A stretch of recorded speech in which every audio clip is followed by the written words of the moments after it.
2026. We got through 2025, just to recap, and we got through special education funding, and we have several others that we have a possibility. Just a reminder, 2027 or HB 2007 is right now open for amending, and if we do nothing, we're in concurrence with LBC, but our amendments will alter it into the form of this committee's will.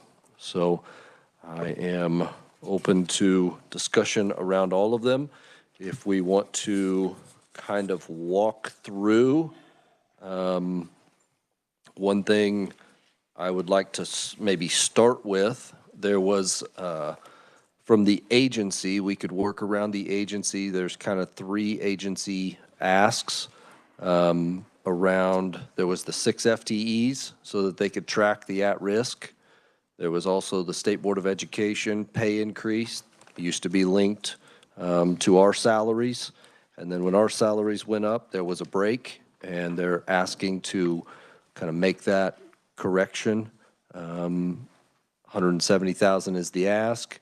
And then the E-rate transfer with KBOR, we have someone here to testify around that of kind of what's going on there, if it's our action to take or if it's a higher ed thing or what we need to do there. So I'd kind of like to start around those three, take care of agency enhancements and requests, and then we'll move on back into the district financing and enhancements to our school districts. So I think I actually want to invite Dr. Harwood up to talk around the 6 FTEs and possibly what the reduction of that, what we could do with maybe less FTEs and some of the financing numbers around that so that we can track those at-risk cohorts. So, I mean, if the question is how would we trim off positions if there were less, the first would be the 2 auditing positions. The bill does not actually require any additional auditing from KSDE. Because there was expense reporting required in there, we thought we could add that to that. So the first thing would that we would just continue auditing the school districts the way we always have. We don't do fund level accounting of districts. They hire an external CPA to do that. Our auditing is specifically around the information they provide that determines the state aid that they receive. So that's what we audit, and not how they spend dollars. That's all. It's just kind of always been the way things have happened. So that would be the first thing that would happen. I guess the other part of that would be, I think that the 2 that are most important are the ones that I think are listed under CSAS, which is curriculum, standards, assessment, and something else. I can't always remember our own acronyms. The reason I think those are most important is because those would be the positions that would be looking at the plans that districts put in place, helping evaluate those, and then helping districts with the longitudinal look at the requirements of that. I think so from a perspective of what's going to help the districts the most, those are the 2 that will be the most outward facing. The IT positions are something that I guess if we receive the funding for 2 positions, in the short term, we could have that be IT people putting together the process that how we'll collect the data, and then shift that to the CSAS positions of the people that would be evaluating the plans once they came in. I guess the other opportunity, especially if it's only like 2 FTE, I'd say the other thing we would say is that you could designate the funding and not increase our net FTE, our total FTE. And so basically we would look at FTE that unfunded FTE that we already have and use additional funding to fund those FTE.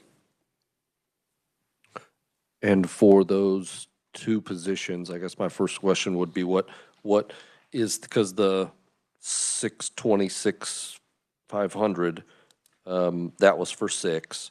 Yeah. What would the ask for 2 be to fund, but not actually increase the agency's FTE? And if you're wondering where this is, you have a sheet for the agency's enhancements. Yes. Got that in the past, and it probably, he's going to reference maybe some different, altering these numbers, and you may want to make some notation. So the positions that, what I talked about would be the most important would be the coordinator and the education program consultant. And so trying to make sure that I have the right, this would be on KLRD's. Sorry, committee, I directed you to the wrong one then. Page 8. At number 6 on page 8. Yes, there we go. So that has that broken out into actually 4 different position types, 2 IT, 2 auditors and a coordinator and a education program consultant. So if you look at the cost of that'd be $184,500 for those 2 FTE. But again, if you allocated $184,500, we would not need a additional FTE. We have unfilled, unfunded FTE currently that we could use that funding to do. So it wouldn't be a net increase in the agency's FTE. Representative McNorton. Thank you, Mr. Chair. So Dr. Harwood explained to me a little bit, unfunded, unfilled employees. How's that work? So FTE in state agencies is very complex. And so one of the things that gets budgeted, taken into account in our budget is shrinkage, with the idea that not all positions are always filled. And so sometimes we have positions. So we had CSAS employees in the past that we no longer have. So we don't have anybody filling that job, but that FTE is still on our books. So we don't have the funding to hire anybody, so that's why we don't, but the FTE is still there. So it's unfunded, and because we don't have the funding, it's unfilled. But when you look at our FTE count, it's counted in there. So we don't have as many employees as the FTE count that shows up, because we don't always have enough money to fund all the positions that we've had. And sometimes, especially with grant funding and things that we do, sometimes it's easier to leave the FTE in there even if it's unfilled versus adding more FTE later, which is why in our discussion yesterday, we deleted 5 FTE when we added them in. Yeah. And on this, it is a kind of committee hearing that I would like to have, of just understanding the budget. FTEs are a big part of the agency side of the budget. What are there, what are on the books, what are filled, and so we'll dig into that a little later for just a better understanding, as anytime we're talking about FTEs next year, we'll have a better understanding of how to do that. But I appreciate the question. There's legitimate questions there of just things we don't understand, but I think we can. Other questions around this? Representative Owsley. We were having a sidebar conversation. FTE, you got to keep in mind that E stands for equivalent, not employee. It helps me think about FTEs. So, Dr. Harwood, thank you, Mr. Chair. The number you just spit out, you did math a lot faster than I could. Somebody else did it for me. Okay. But it did not equate the 210 that is listed for the 2 IT positions. So if we were to fund 2 FTEs, would you be able to get the IT work done for the lesser dollar amount?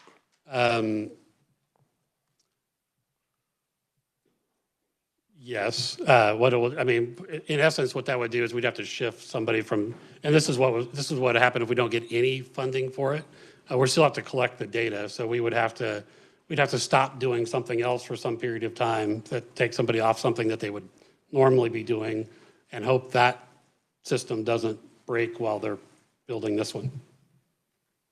I appreciate that, and sounds like that's the least we could do. Thank you. Representative McDonald. Thank you, Mr. Chair. Do you have an estimate on how long this application would take to develop?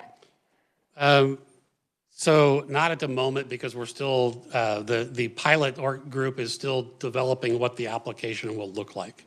We actually, one thing that would help us on the IT side is we actually are looking at, there's a program that we use called CanStar, which is what we have to use for the federal side.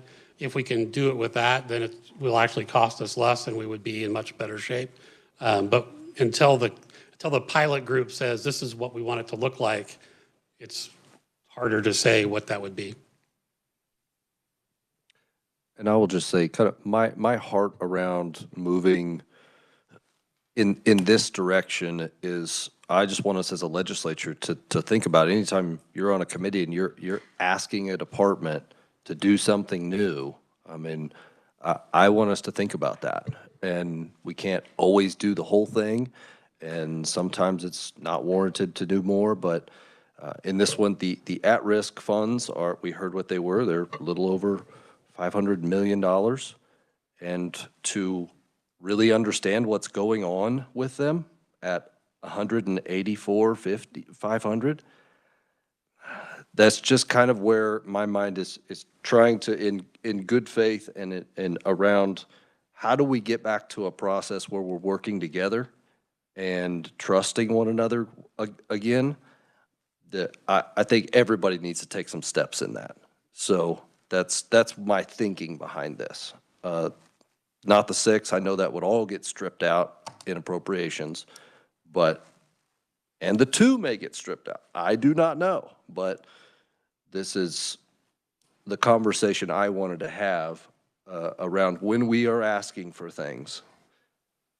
How is that justified then? So, Mr. Chair, if I might. So just for the, I think for the committee's information, without any additional FTE for this or any additional funding for this, in essence, what we would do is we would build an application to collect information, and we would send it out to districts and say, fill this out and turn it back in because we have to do a report.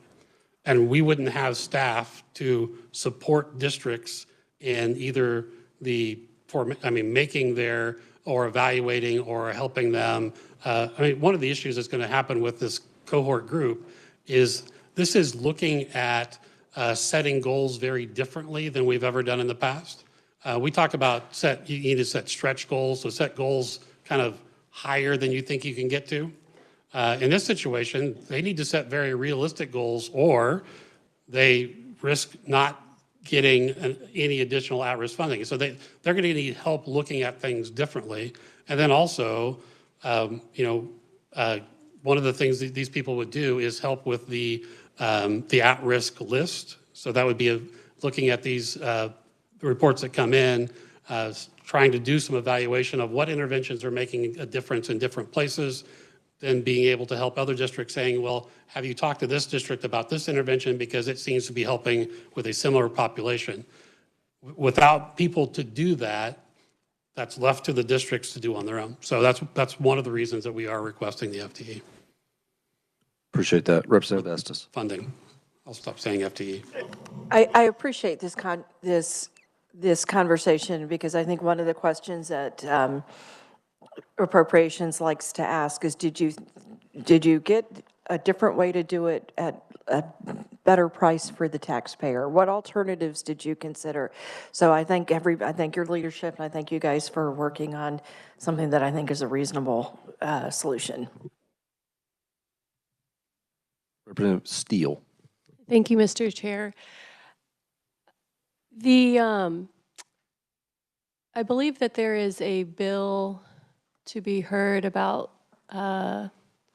longitudinal data, and I'm curious if it would be possible to see how that bill goes, and that this be one of those things, if we could agree on a committee, that we understand that their point is well taken. If we meet somewhere in the middle. But if we see how that bill goes, that could collect and truly analyze that data that we're needing.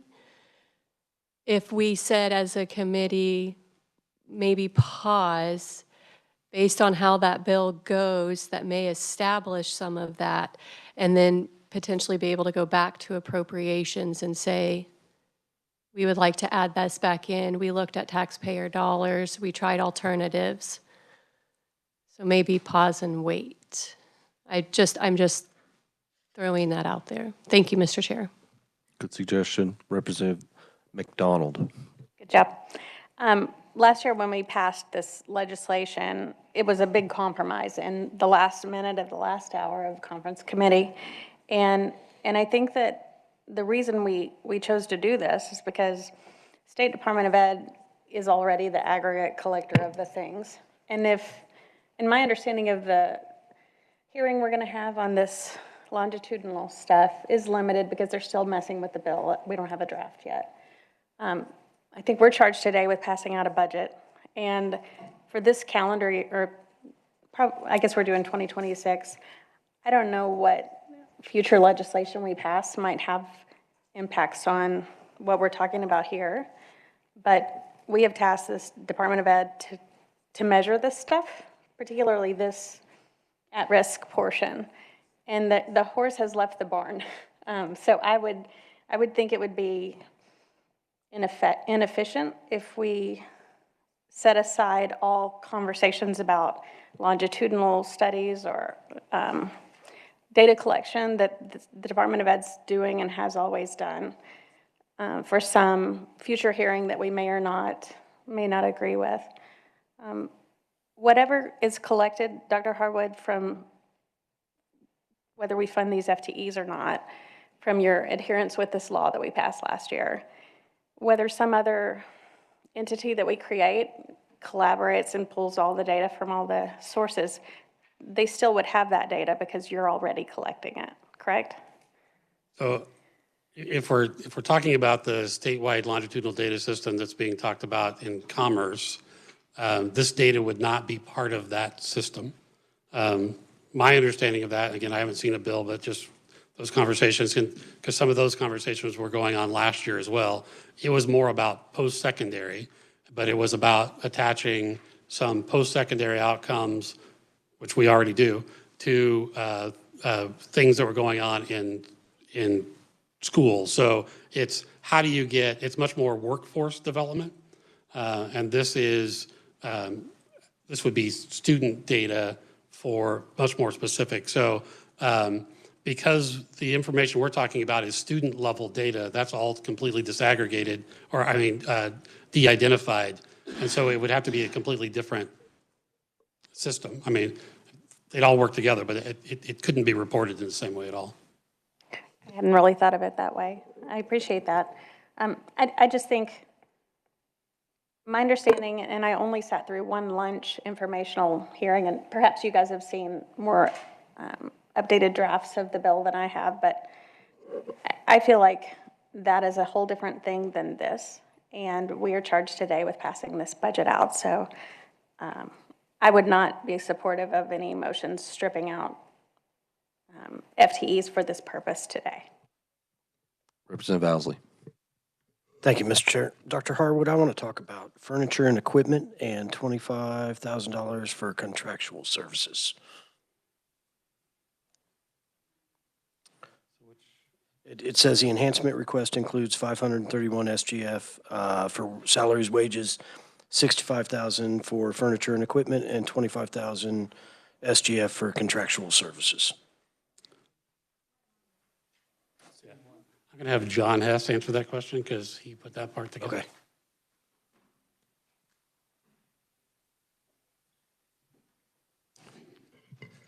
Mr. Chair, members of the committee, so that Representative, I assume you're talking about for the original entire enhancement request for all 6 positions.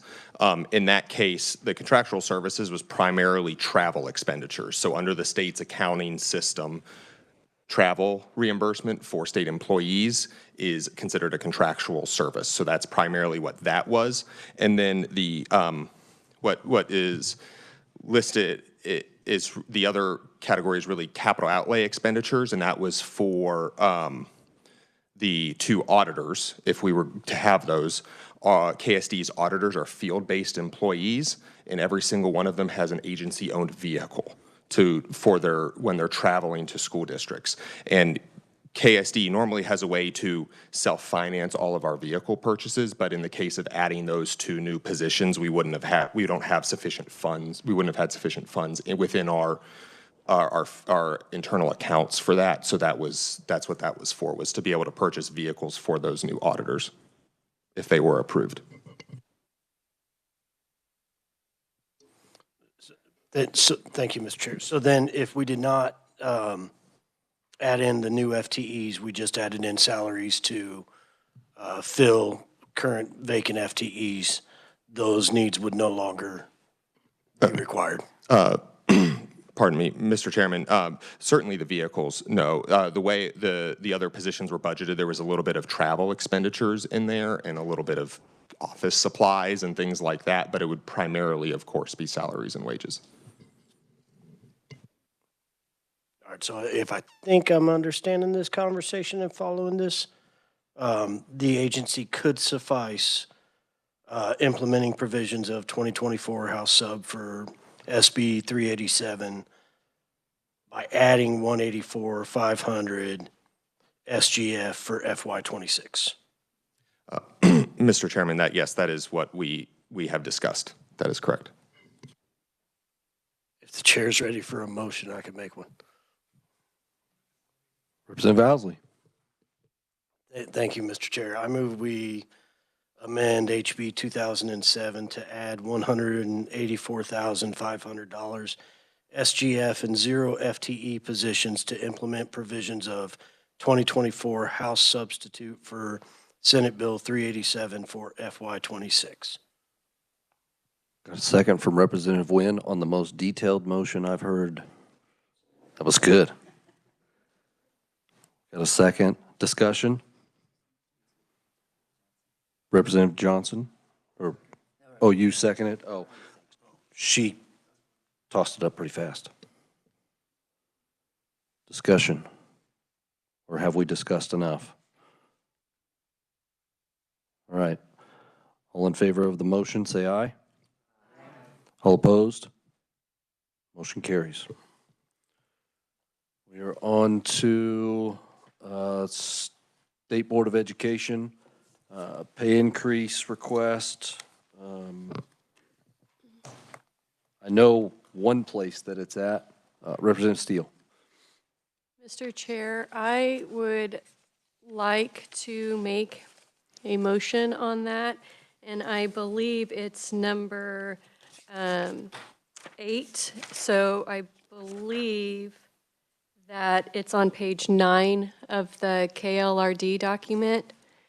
And I would like to amend our current HB 2007 to include $170,000 from SGF to fund an increase to the compensation for State Board of Education for fiscal year 2026. Thank you, Mr. Chair.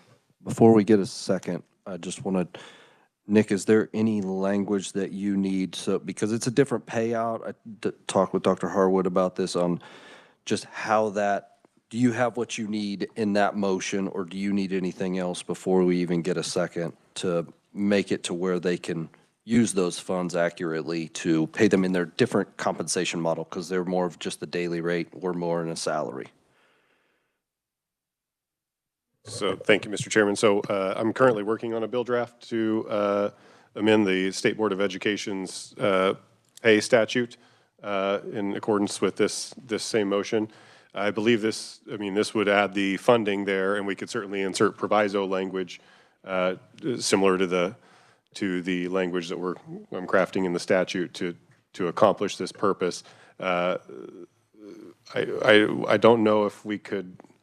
I mean, we might be able to put that statutory amendment into the budget bill as well, if that's the will, or if it's just the will to add the funding kind of with the premise that the members' pay be increased to that. But it might behoove you to also amend the statute relating to the State Board of Education's pay.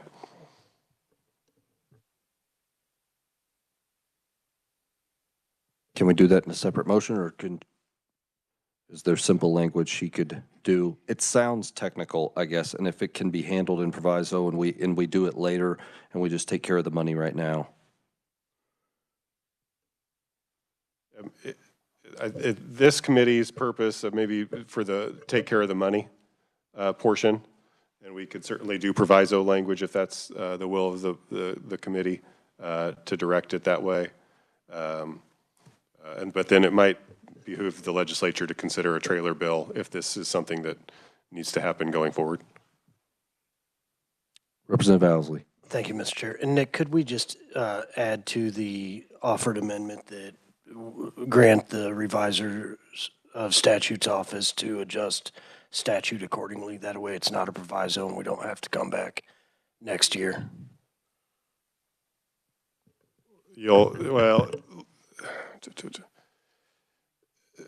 This is like reading Greek. You'll have to ultimately pass a statutory change in legislation. I mean, that will have to be passed by the legislature in legislation. My hiccup, and I'd like to talk to my budget team as to whether we could put this statutory amendment in with the budget bill, if they would feel comfortable, Jill and David, my budget revisers, if they'll feel comfortable putting this statutory amendment in. So if there is direction and the committee would recommend, I think, a statutory change commensurate with this motion, I think that could certainly go in the budget recommendation. And then my budget team can evaluate whether that would be appropriate for the appropriations bill and include it as well as the funding. And if not, the recommendation would be there, and maybe a bill could follow up to do that. Representative Steele. Can I rescind my amendment and redo a new amendment? I think you can just add to Okay, it because we so haven't had a second yet. I would like to add statutory law change for the State Board of Education's increase in funding.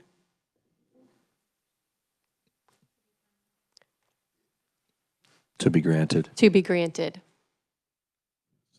Representative, we got a second? Oh. I'll go with Representative Estes this time. Discussion. Representative McDonald. I've had the privilege of being pretty good friends with the outgoing president, Melanie Haas, for the state school board, and she's still on the board, but I've been shocked at how much this job takes of her time if she does it well, and I would imagine the rest of the board is equally committed. So I am fully in support of this, and I was really shocked when I realized they weren't included in the pay raise from last time. So thank you very much, Representative Steele, for this motion. Yeah, I think it sounded like when I did a little bit of investigating, because they have to be paid on a daily rate, and we moved into a salary thing, it just kind of separated the two, and it didn't. Anyway, this is kind of our, and we want to be in good partnership. Kathy Hopkins was in the room, and so was Ms. Haas the other day, and I wanted to honor them, but hopefully they'll be back, and we can have conversations of how we can be in good partnership. So we have the motion, we have the second. Any more discussion? All in favor of the motion, say aye. Aye. All opposed? Motion carries. Last thing on agency, I believe, unless anybody sees anything different, the last kind of on my list is the E-rate transfer from K-Board, the $95,920. This had some, I'd actually invite our K-Board representative up to maybe give us a little bit of short knowledge on this, of what we need to do, or if we need to wait and let another budget committee take care of this. Thank you, Mr. Chairman. Happy to be here today.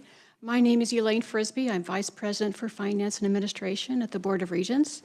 and here to just give you a little more background on our former program we used to administer called CAN-ED.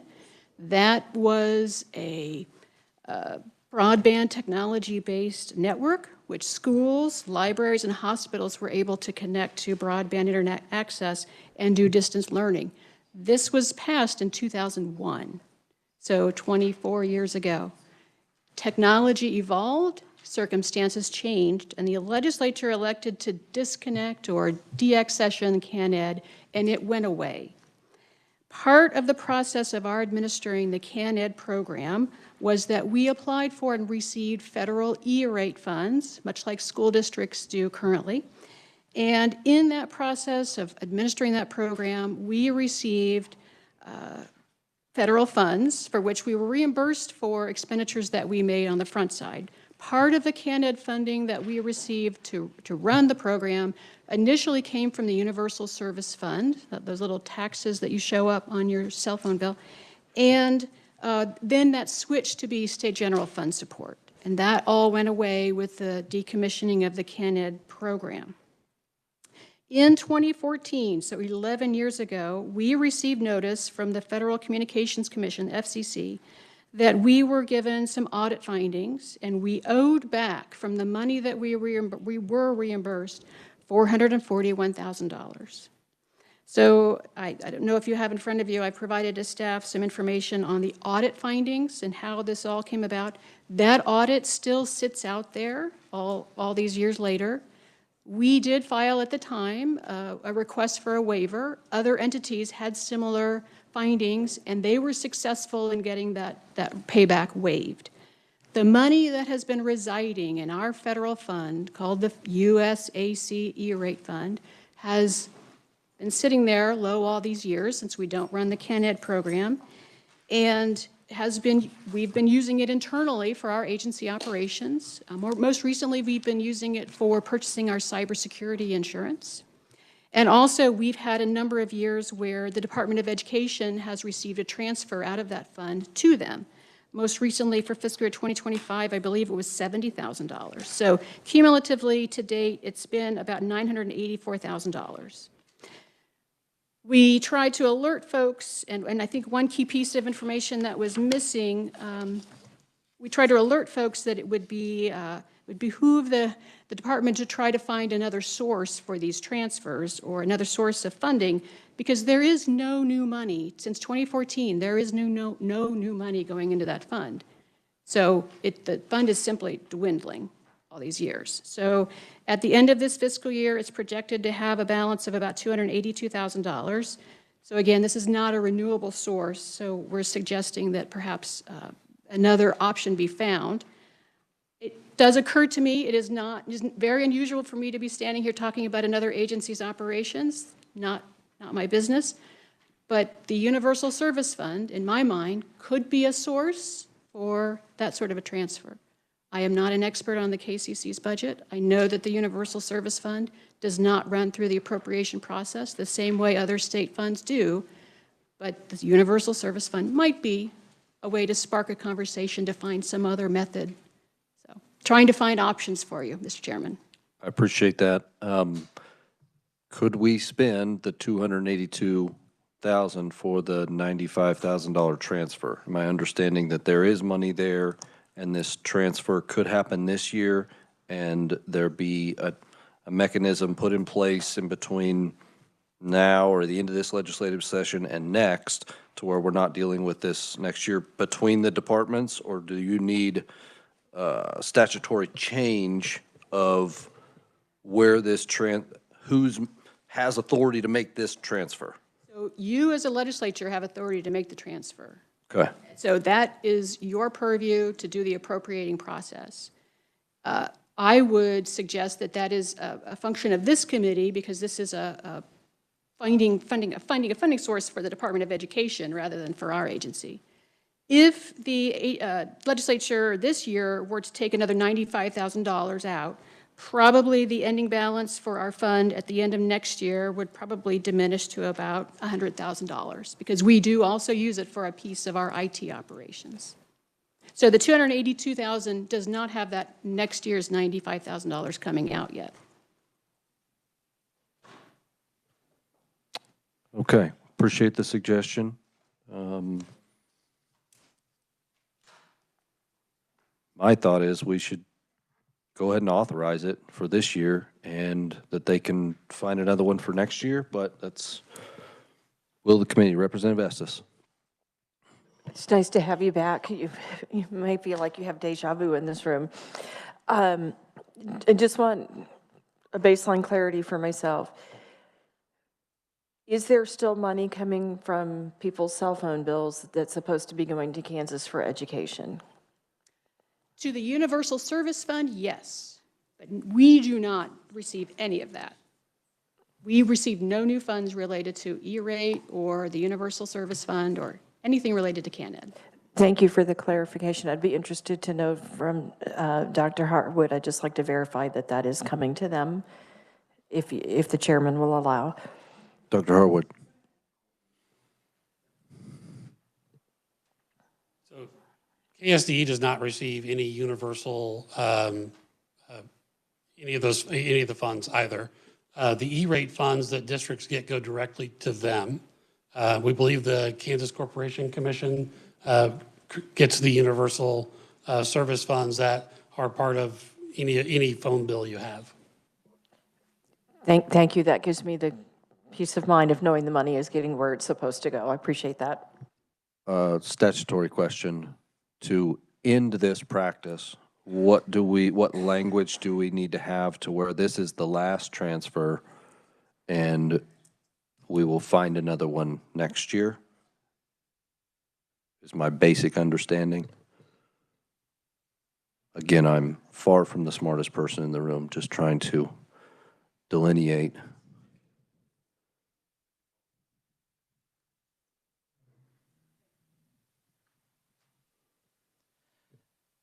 Mr. Chair, so currently in House Bill 2007, there is a section in the budget for KSDE that has a transfer from the Kansas Board of Regents for 2026. So if you are not wanting to have the transfer in 2026, you would have to remove that language from the bill. The language for 2025, I believe that's in last year's Bill 387, but I can double check where the language for the transfer for fiscal year 2025 is. Is this currently, this is 2025 that we're working off of, or we're talking about 2026 and it's already in the bill that it's going to be transferred? And that's what we want to do. So the 2025 fiscal year transfer has already occurred. Correct.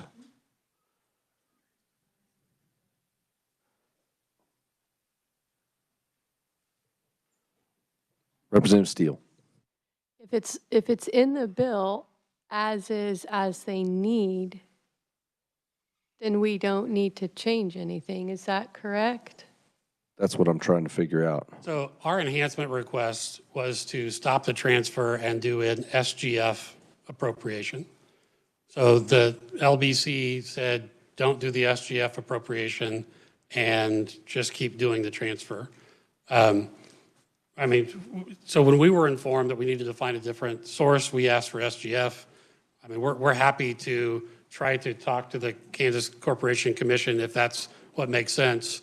I don't know how to do that, so we'll have to figure that out. So I think that if you leave it in the bill for 2026, it wouldn't be in 2027, you would have to say whether it stays or it goes. What I think I've heard is that there won't be any money there anyway. The language in the bill is specific to that fund. So when that fund runs out, KBOR will not make that transfer anymore because that fund will be empty. And so by that point, if we can't find a different source for the funds, then it would be a reduction to our budget.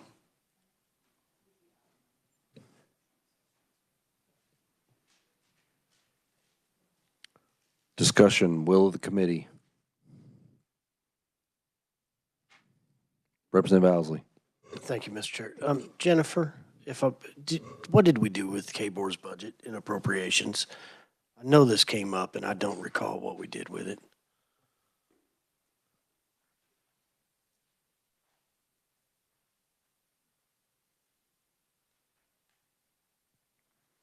And if you're wanting to look at it in your KLRD budget, we're on page 9, number 9. If you're not already there, it's kind of spells out some of this. We have to get a minute to get to the subcommittee report for that one.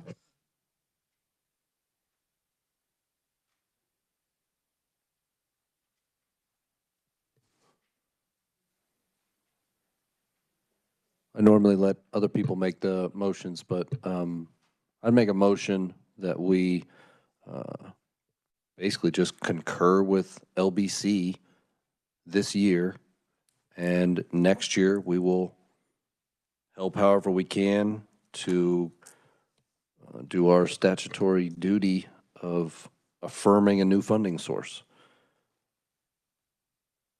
That's my motion. Yeah, that's true. We're just concurring. We're not adding any language. We don't need to add any language. We'll take care of it next year. Allow the transfer. Representative McNorton. Just to clarify again, so LBC is deleting the 95,000 or 96,000, but Jennifer thought it was already in House Bill 2007 to leave that in there. So is there a conflict in our, or I'm confused there.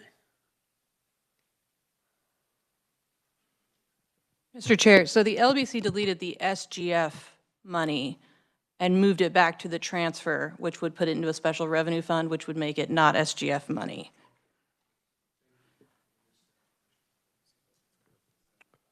It's currently a $70,000 transfer.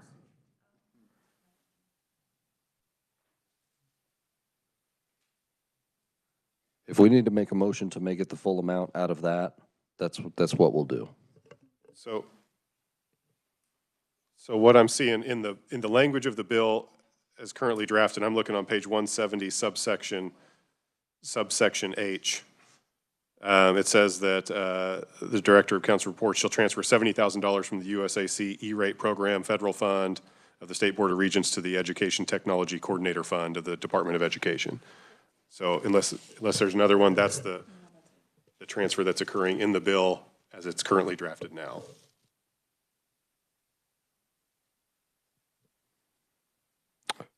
Well, then I will make a motion to, you're good with that? Only need the 70. So there is funding in the account now. So the $70,000 transfer will cover our costs this year. The costs are about $95,000 a year. So when we made the SGF request, it was for the costs that are associated. We only need $70,000 this year, and we can cover the cost with funding that's already in the account, and then we can move forward from there. So yes. Excellent. Thank you for the clarification. Thank you for the dance we did around E-rate.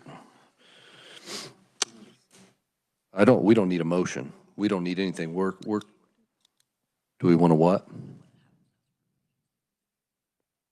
Yes, Owsley's question. Sorry, getting back to you. So, Mr. Chair, in House Appropriations, the transfer was not brought up with anything with the transfer in House Appropriations. So.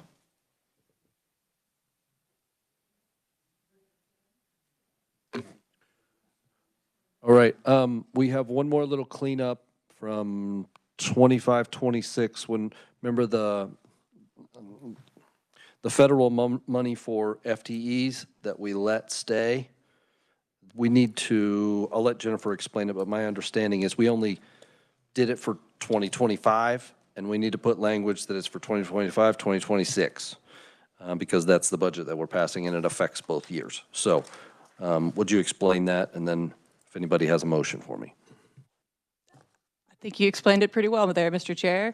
I just need clarification that it's for both 25 and 26. The motion, when it came up yesterday, was just for 25, and so just for clarity's sake, we need to know if it is also for 26. Representative Estes.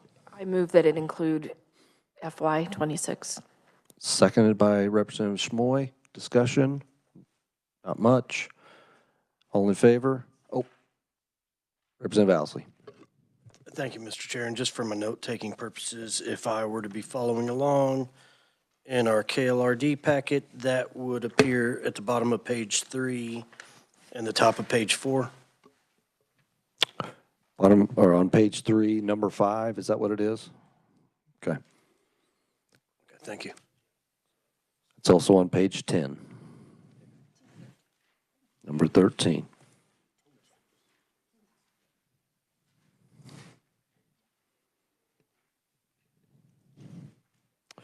We have a motion, we have a second. Any further discussion?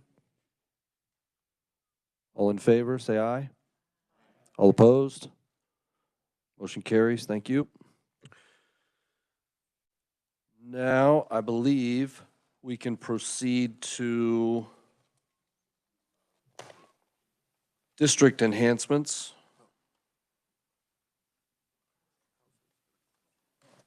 Representative Owsley. Thank you, Mr. Chair. And if we were following along at home, we did number 1, the special education state aid 3-year plan yesterday with the $30 million. And next item on the list would be safe and secure schools, the agency's request of $10 million.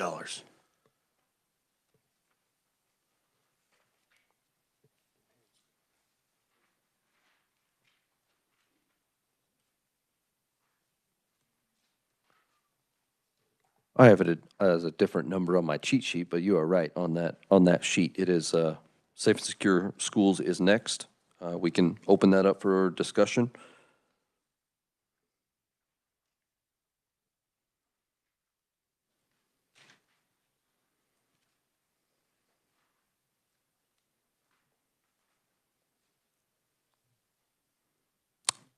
Oh, Representative Johnson, you asked just a minute ago, were you wanting to speak?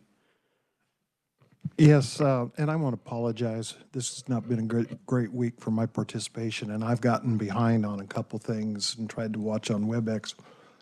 I had a question on the mentor program, which is number 3, and our CTE education transportation on that section, which was page 5. Did we take action on that? Is that still on the table? That is still on the table.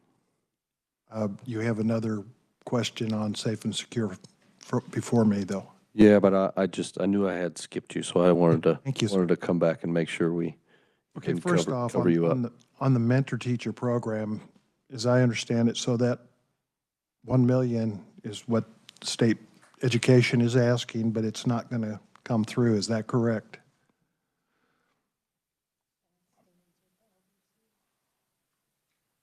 They're not going to get that unless we take action to put it back in. Correct. Personally, the mentor teacher program has always been an excellent source, especially with young teachers.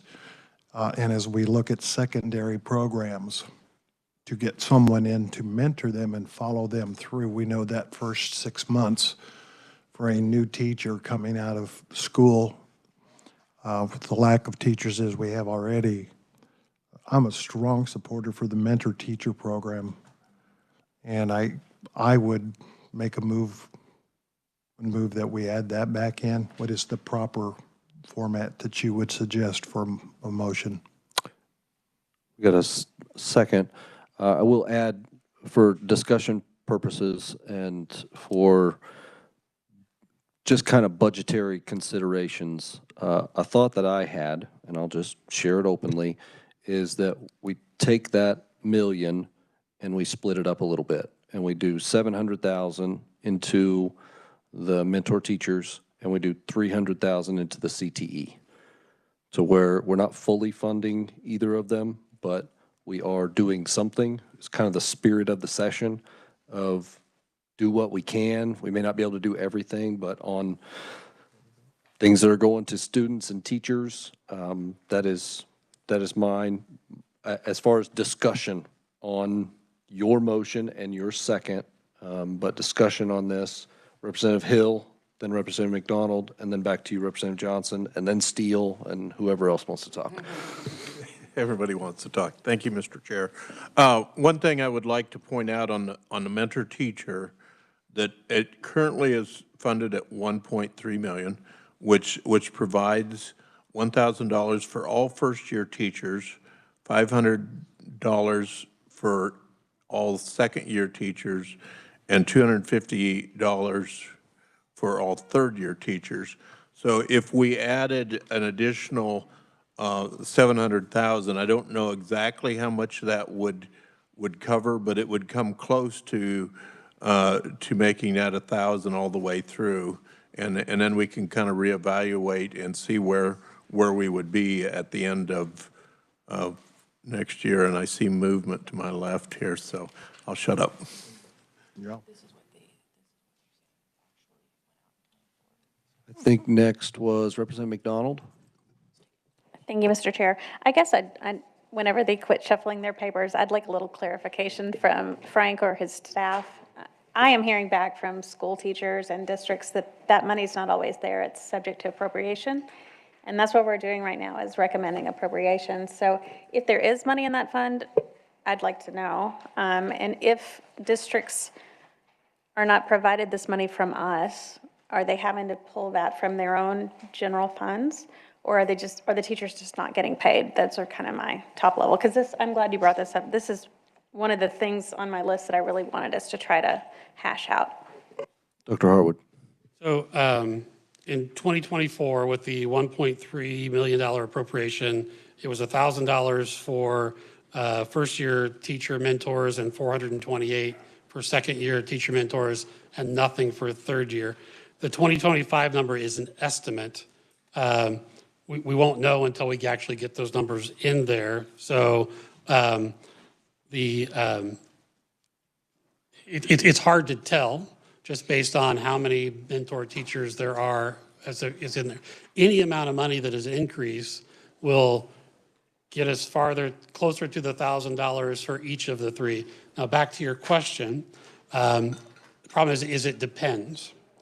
Not every district has in their negotiated agreement a mentor stipend for third-year teachers. So without this funding, there wouldn't necessarily be a stipend. Other districts will have $400 or $500 stipend for all three, and then when this comes in, then they get the $1,000 stipend instead. So if the district has a $1,000 stipend for all 3 years, then if the money's not there, then the district would have to make up the difference in cost based on their negotiated agreement. If they don't have if it's not in their negotiated agreement at all, then the state law says you're going to pay them this, and then that trumps the negotiated agreement and you make that payment anyway. Thank you. So if I'm hearing you correctly, the teachers are getting that payment, or is there a scenario where they're not getting that payment? So if it's not in the district's negotiated agreement, and there's not funding from the state law that says this person gets this amount of money, then they would not get a stipend. Some districts are paying the $1,000 every year, and then they just get reimbursed for as much of it as they can. Others have a stipend of $500, and they'll pay that for the 3 years, and then they get reimbursed. But that first year one would go ahead and get another $500, and the second one, they didn't quite make all that. And then if they did a third-year teacher, then there wouldn't be there. I just think this really impacts recruitment and retention and the quality of our teachers, and helps them be more successful earlier. And it also helps us pass on some institutional knowledge. So while I appreciate that we're trying to cut corners, this personally is not a corner I would want to cut. Representative Steele. I want to ensure, thank you, Mr. Chair, that we do support our teachers and we support our students.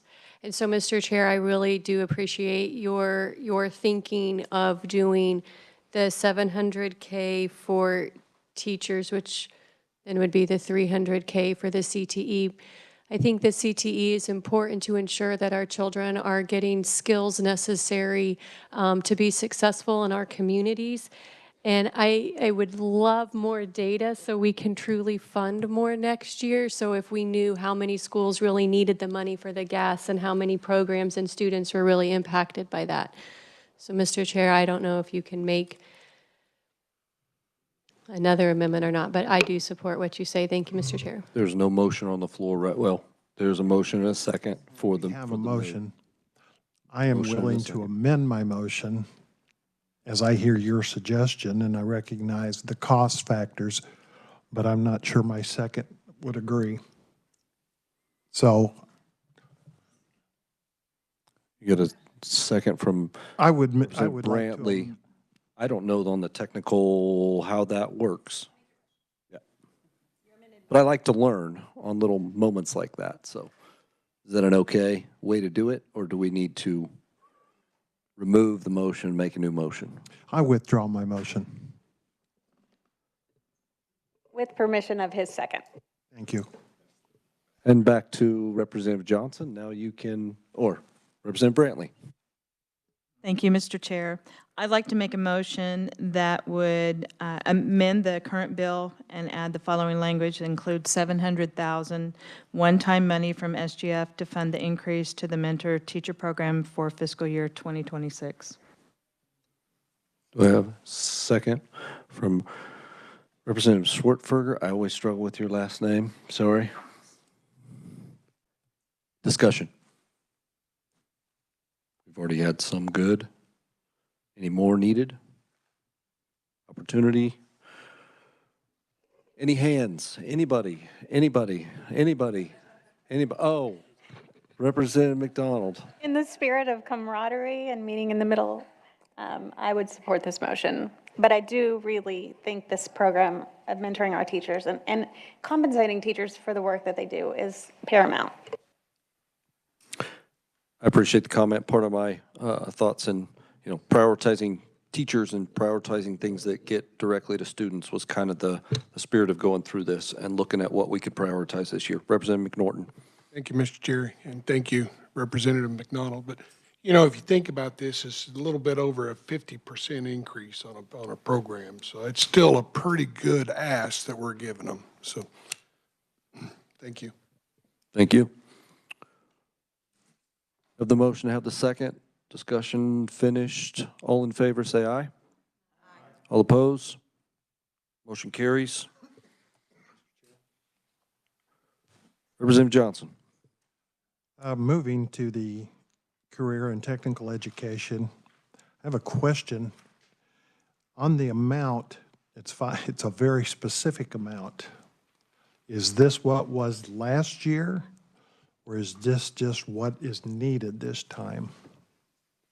That's one of the most unusual amounts. You didn't put in the pennies, but.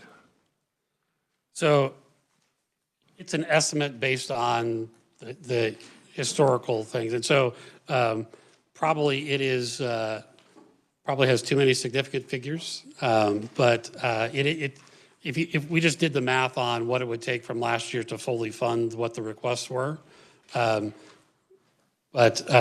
so that's how we came up with it. So when it's an estimate, we probably should end with more zeros and less significant figures. So.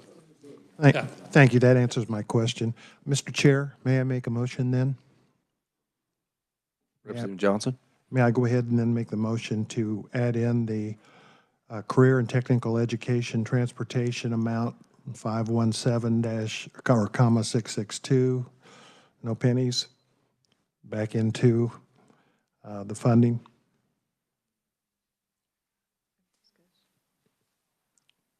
Do we have a second? Got a second over there? Discussion on the motion? Representative Brantley? Mr. Chair, I think you mentioned just a minute ago that we Turn your light on. Hit it again. There we go. There you go. There we go. I think we talked about, when you mentioned the $700,000 for the mentor program, and then $300,000 for the CTE transportation expenses. And I think that kind of follows along that line of making use for our students for that transportation and putting something there, but I would like to maybe have a discussion on making that 300,000. That is correct. I should have made that motion for that amount, understanding what we had discussed, because that's an appropriate amount. So I'm rescinding the original motion, and I would submit in Get the place permission of your second. With the permission of his second. and making I it, feel a little deja vu going on here in the room. Maybe it's just me. Back to you, Representative Johnson. so I would, putting that back in at the 300 that we discussed. That would be my motion. And you got the same second. She's still behind you. Discussion, Representative Hill. Thank you, Mr. Chair. One thing, looking through this, it seems like there's reimbursement rates are different based on the size of the vehicle involved. Is there any incentive for them to use the smallest vehicle available? I mean, if you have 5 students and you're taking a full-size bus, that's not a very good deal. Has that ever been talked about, Frank, or? So, I mean, we don't question that. We actually don't know how many students they transport. They just tell us what it is. I tell you, from being in a school district, it is, you're going to take the smallest one you can because it's the cheapest. The problem is that some districts don't have very many small vehicles, and so they may be taking 3 students on a full-size bus because that's what they have available. So that's why we don't ask the question, but they would be incentivized with their own expenses because they're not getting full reimbursement anyway to do it in the most economical way. And I think that some of that is limited by what vehicles they actually have. The other problem they get into is that depending on how many students are eligible for the transportation and whether or not they allow students to drive themselves, sometimes they have to use a bigger vehicle because, well, today there are 25, but the weather's nice today on this other day, so now it's only, or they're, have to get back for a baseball game or whatever that is. So that's the other thing that kind of goes into it.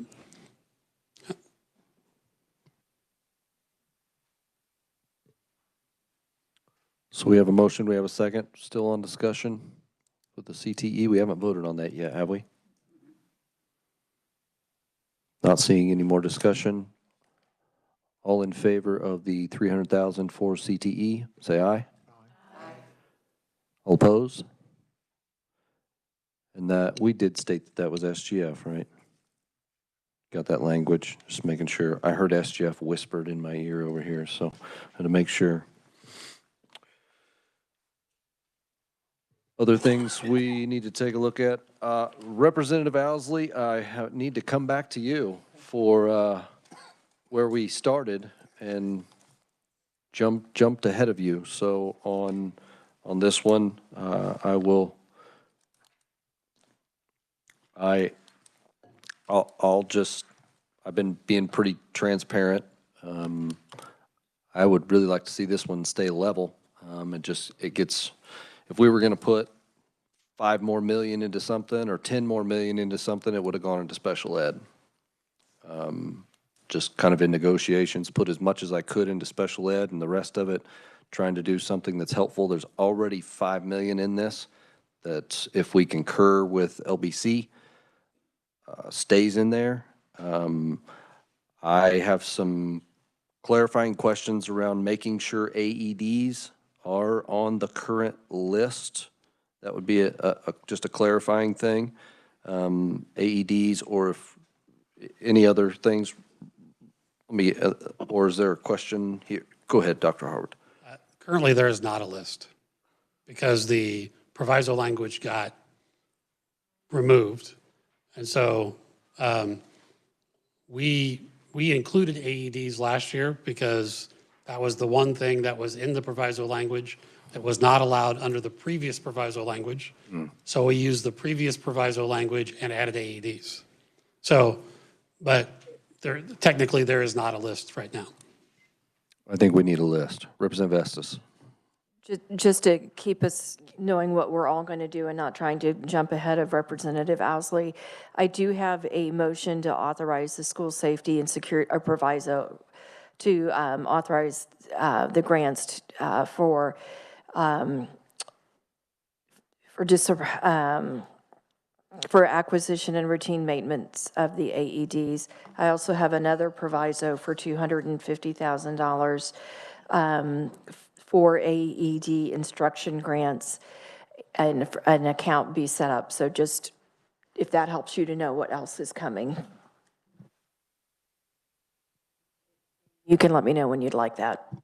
I'll let Nick clarify. He handed me some language that basically is a cleaner form of what we need, but I'll let you clarify, Nick.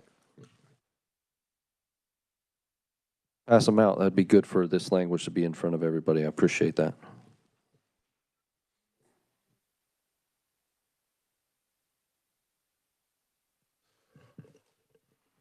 Mr. Chair, while they're passing that out, could I ask what else is eligible under safe and secure schools other than AEDs? Yeah, I think what he's going to clarify is going to make that, So, give you the answers, hopefully, that you're needing, Representative Owsley. so committee, what you are being passed out is proviso. Do we not get you guys?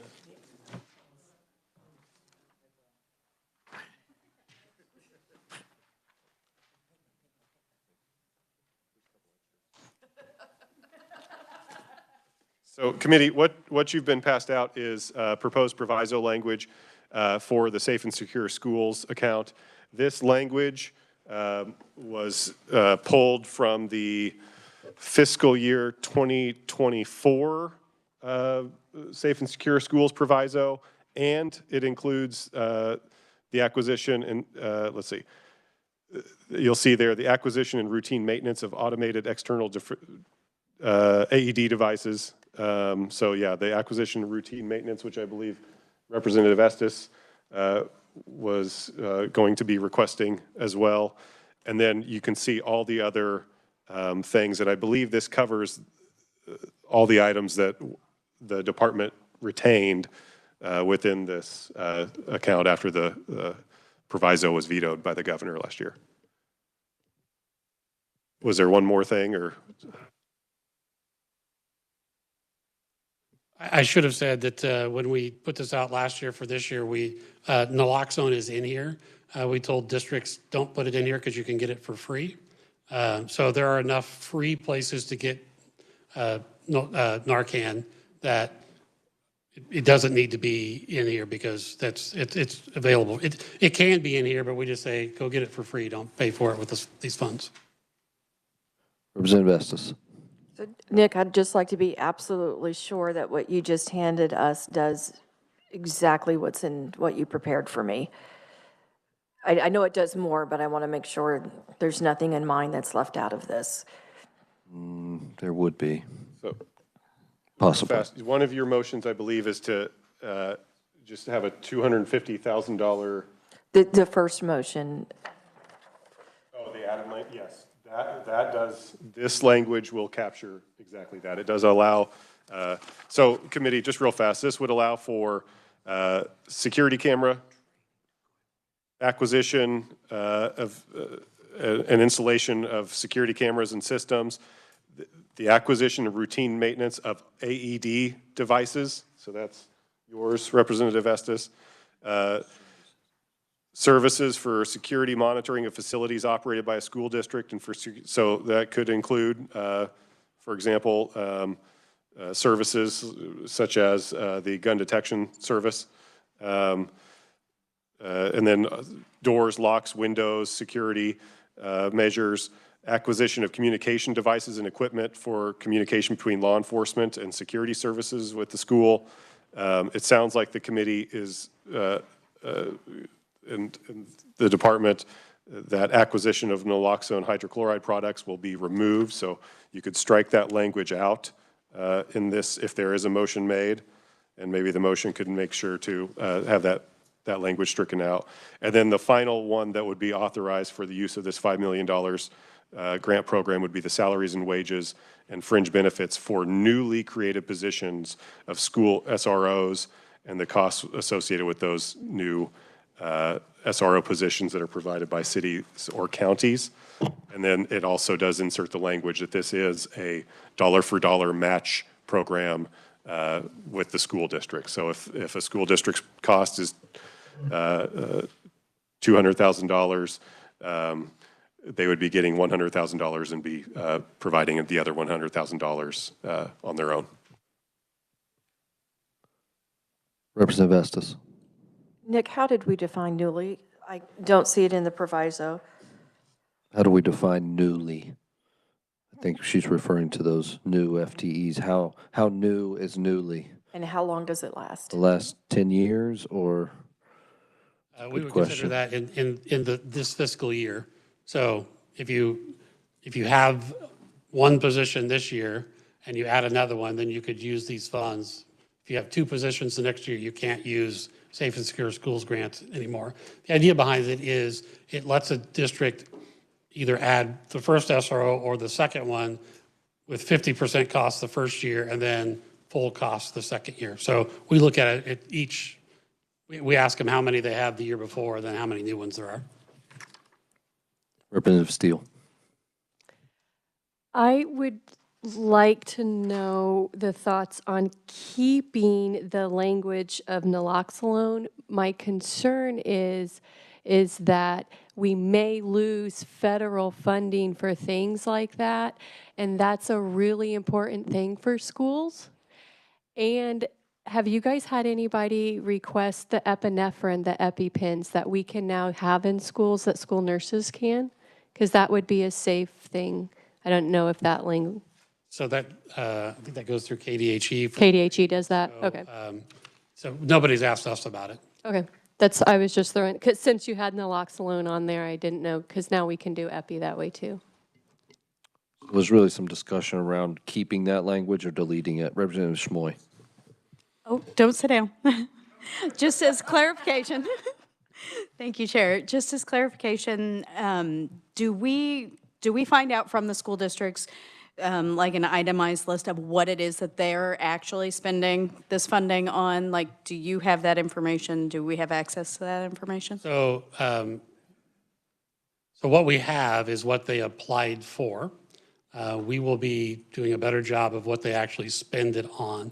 And the reason for that is that it gets prorated.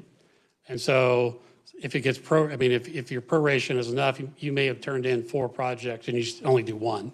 And so we have what they expected it to, and then they have to give that they spent it, show that they spent it. We're going to ask more about which of the projects did you complete versus the ones you didn't, that you had to take off because you didn't have funding for. Okay, I just wanted to make sure that we were getting clarification from them what they were still needing and things like that. All right, thank you. Representative Owsley. Thank you, Mr. Chair.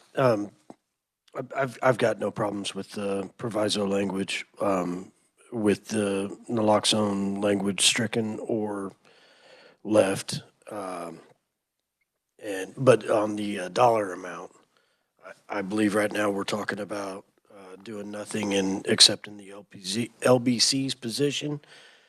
And having been witness to the discussion today and appropriations regarding the graphing, the digital graphing of schools to help first responders in an active shooter situation, mapping the schools. It seems to me that if that program was worthy of $2 million this morning to be reactive to an active shooter situation, that here where we can, increase security to be proactive, it would also be worthy of a $2 million increase. And I feel like I have to say that piece. Is that a motion or a thought? I can make that a motion. Spirit of compromise, I'm kind of with you. I mean, there's things, we don't have a motion yet, but there. I don't disagree with you. I guess is what I'm Personally, I'd trying like to to say. see us do the 10 million, but if that's not an option on the table, then I feel like going through the appropriations process, the $2 million at least could be defended and retained. I'm just going to remind you of one thing. You sit beside me in appropriations, so you're going to help me defend it, right? I'm taking notes. Okay. I am taking notes. So, Mr. Chair, I would move that the committee amend HB 2007 to add 2 million SGF for the Safe and Secure School Grants Program for FY '26 in accordance with the proviso listed, striking the naloxone language.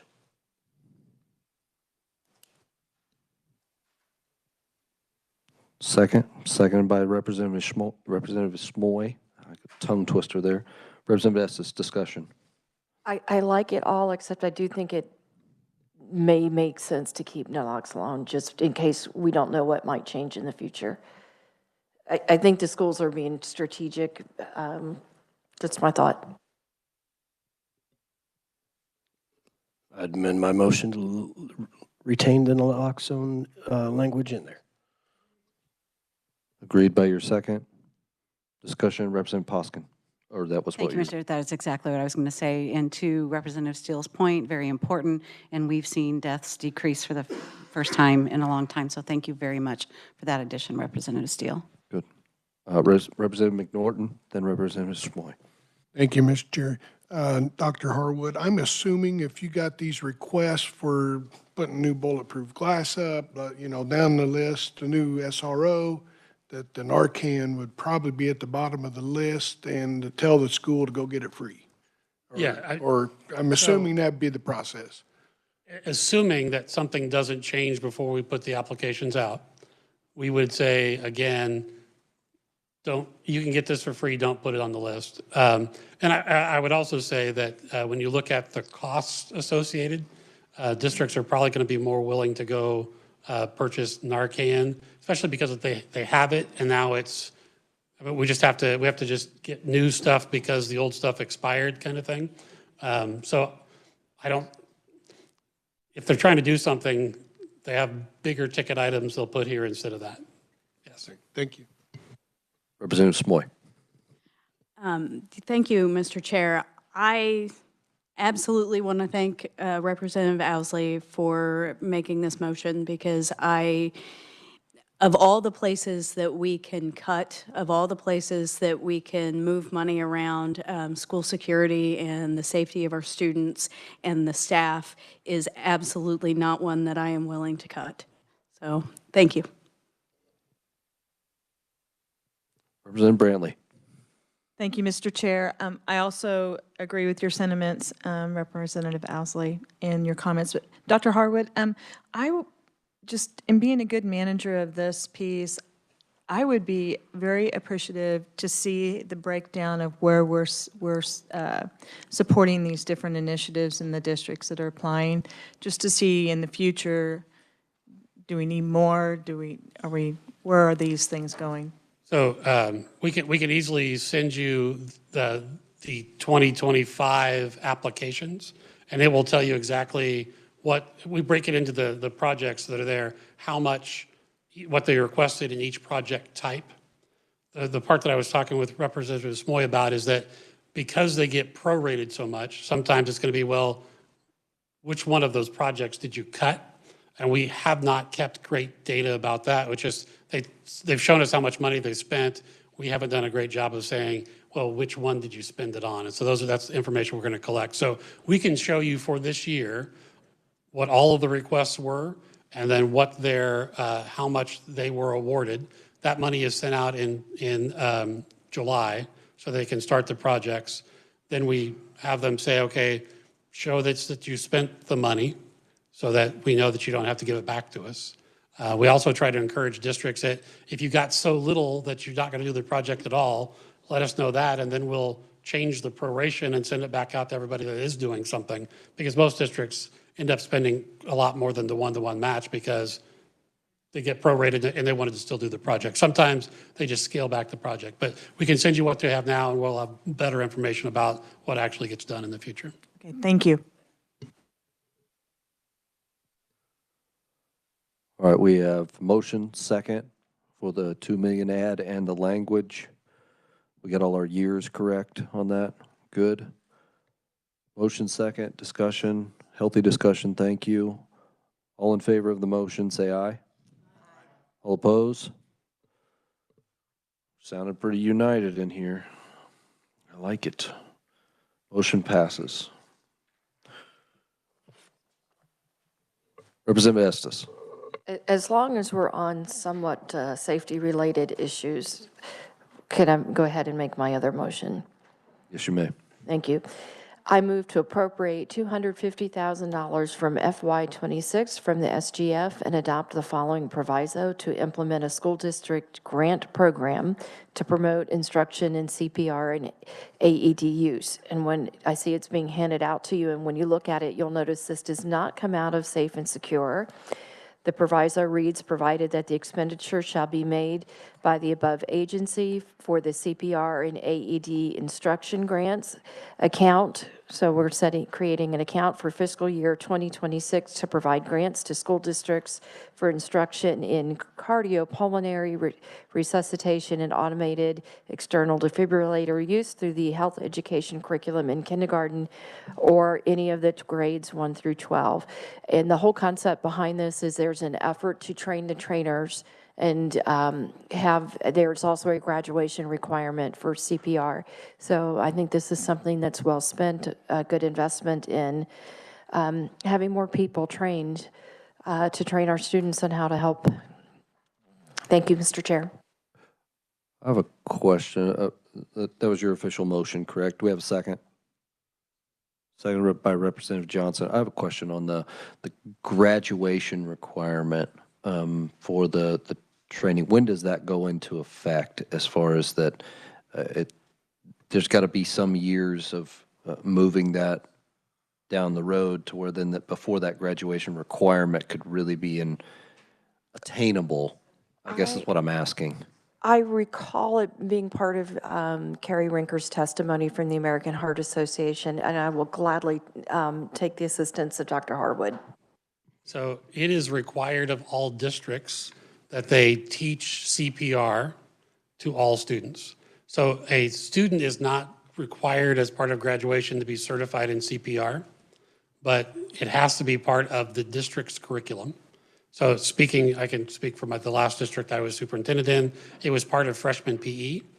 And so we had nurses that were CPR certified and they would come in and do a CPR class during PE. Could be health class, districts do it at different times. What changed is that the cost of the certifications went way up. And so our district does the CPR training. And then for the students that wanted to get the certification, they would pay the certification cost. You do the training is exactly the same. It's whether or not you get the card at the end. And if you're a lifeguard or something else, then you may want the card. A lot of students didn't want that, but every student has to be trained. We don't keep track of it for graduation requirements. So if a student moved in from out of state as a junior, they may not get the class, but it is required that it's taught at some point in each district. Thank you for correcting my misspeaking. Representative McDonald. Come back, Frank. Is there an organization that does this for free, like the Red Cross? I know in high school I did it for free through the Red Cross, but that was a very long time ago. Representative Steele. Oh, I just marked myself with my pen. I'm so sorry, Mr. Chair.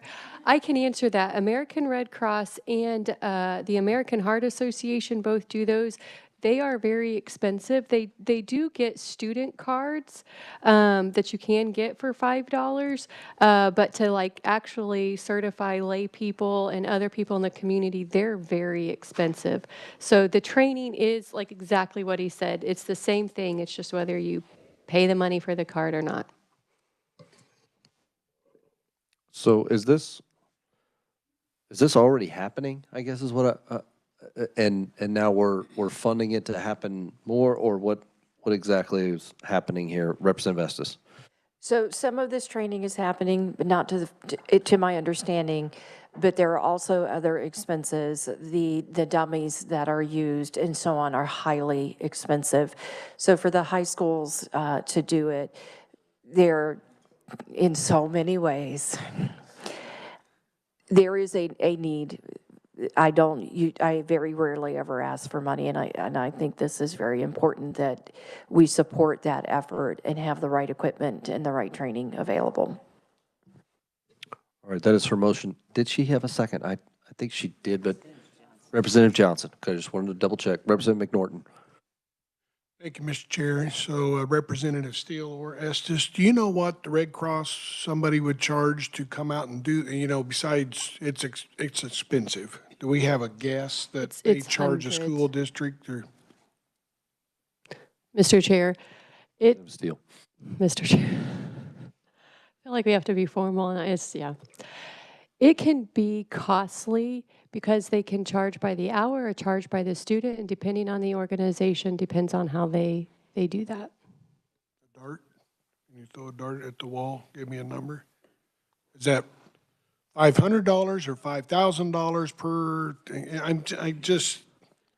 Well, I don't know. what schools are doing is going and having a nurse or sometimes a PE health teacher go and become a certified instructor, and that has an upfront cost because the school has to be invested with the dummies that she's talking about and an AED machine that's not live, and then that person has to maintain, and that licensure, beginning licensure is a couple $100 plus the equipment. So you're looking at easily $1,000 just to send somebody to go get the training. And then you have to pay a yearly licensing fee to remain to be an instructor. So, and then if, depending on the organization, there is, I think it's now $6, so a card that you can give to educators and students so they can keep that but $6 adds up when you've got I'll hundreds of interject. I'm employees. kind of glad, I get the training and I'm glad they're getting it, but I almost don't want them to feel like they're certified because they took a freshman PE training.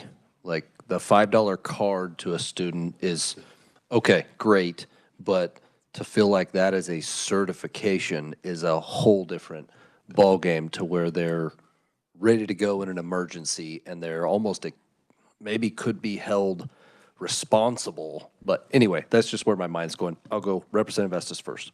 So the certification is to be a certified trainer. And we also have laws. Certified trainer, gotcha. In Florida, we call them sunshine laws, where you, and I forget what our term here is, but basically if you're trying to help someone in a crisis, you can't. Good Samaritan law, thank you. I appreciate that. The dummies can run $2,500, and they do not have enough. And I think most of this will go towards that type of thing.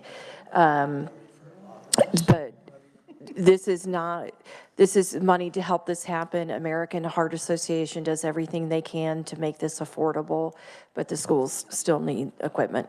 Well, and part of this, we haven't really even talked about, but it's been talked about in another committee a little bit. I asked the question of if there is, well, nobody knows what's going on with the federal money right now, but there is the fund for the grant pull down, and this is designed to be a possible matching for that. Representative Estes? I believe you are correct, but I want to be transparent that I don't remember 100%, but I think you're right. From the testimony, the program and basically the mechanism for the federal pull down of funds for AED training and equipment is there. Now it just needs to have funding in it. So that is kind of part of why this special caveat to where if that happens, Kansas has a mechanism to help that happen, either through our safe and secure schools or through this. So we We have a motion, we have a second. Representative McNorton? So I guess back to my question I was trying to figure out is, I know $250,000 in a $24 billion budget we have is minimal, but how far is that going to go? Is really my question. Is it enough? Is it too? I just don't know that answer, I guess. Representative Estes? I think districts are trying to be strategic by making the best with what they have. And so some of the larger districts rotate the kits of dummies around their district. And this will help get more coverage. So do we have enough for what we wish we had? No, but are we strategically trying to do the best that we can and continue to be as efficient as we can? Yes.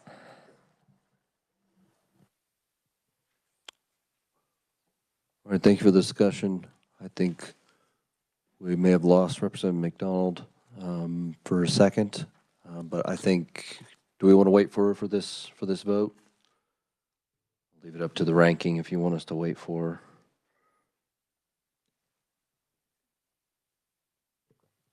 We're going to go ahead with the vote.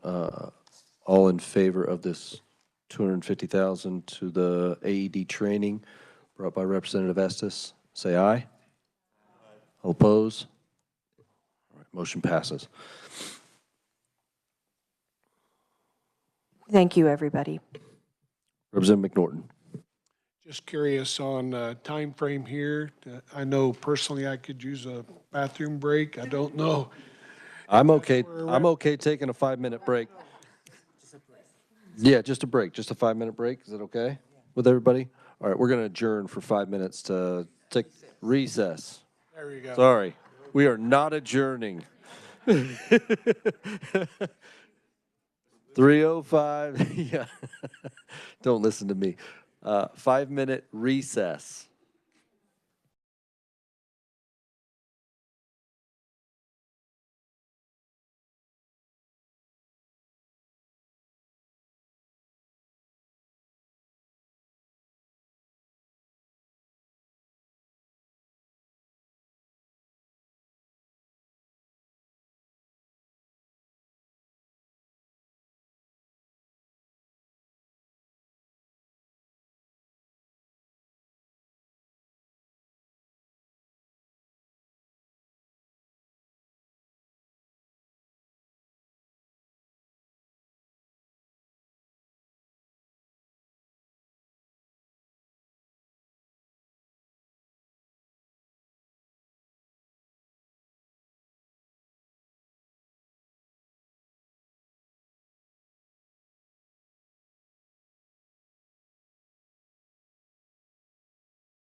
we'll give a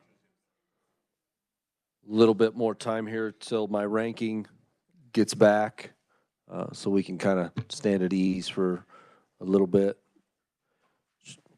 Probably having a conversation. It's easy to get caught in the halls. Just want to thank everybody again for your hearty deliberation and working together on this budget. I really appreciate the spirit of camaraderie and compromise around all the different budget items that we're looking at.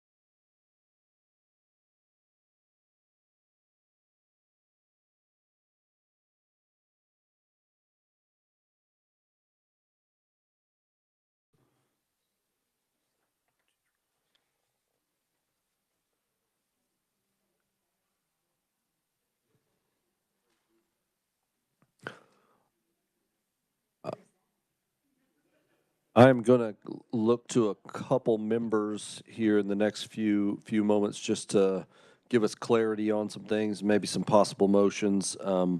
Representative Owsley was checking on the professional development, if he would give us an update of kind of direction there. Thank you, Mr. Chair. So I was just following along in the packet, and item 3 was professional development. The agency had requested 4.5 million SGF to fully fund, and the LBC had said to delete the 4.5.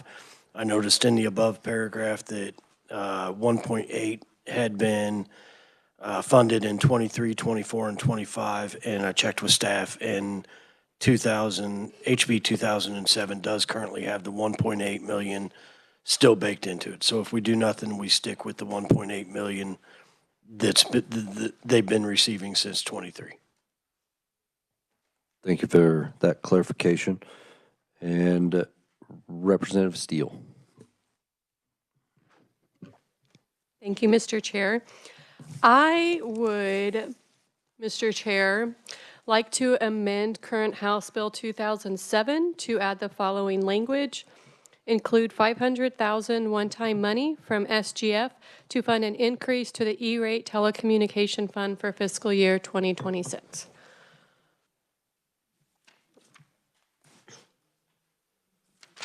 And this is number 9 on page 9. No, it's No? number 5, sir. Sorry. On the bottom of page 7 and top of page 8. You are correct. Thank you, Mr. Chair. So there's a motion to add 500,000 in SGF in 2026. That is the language. Does it have a second? Second from Representative Wynn.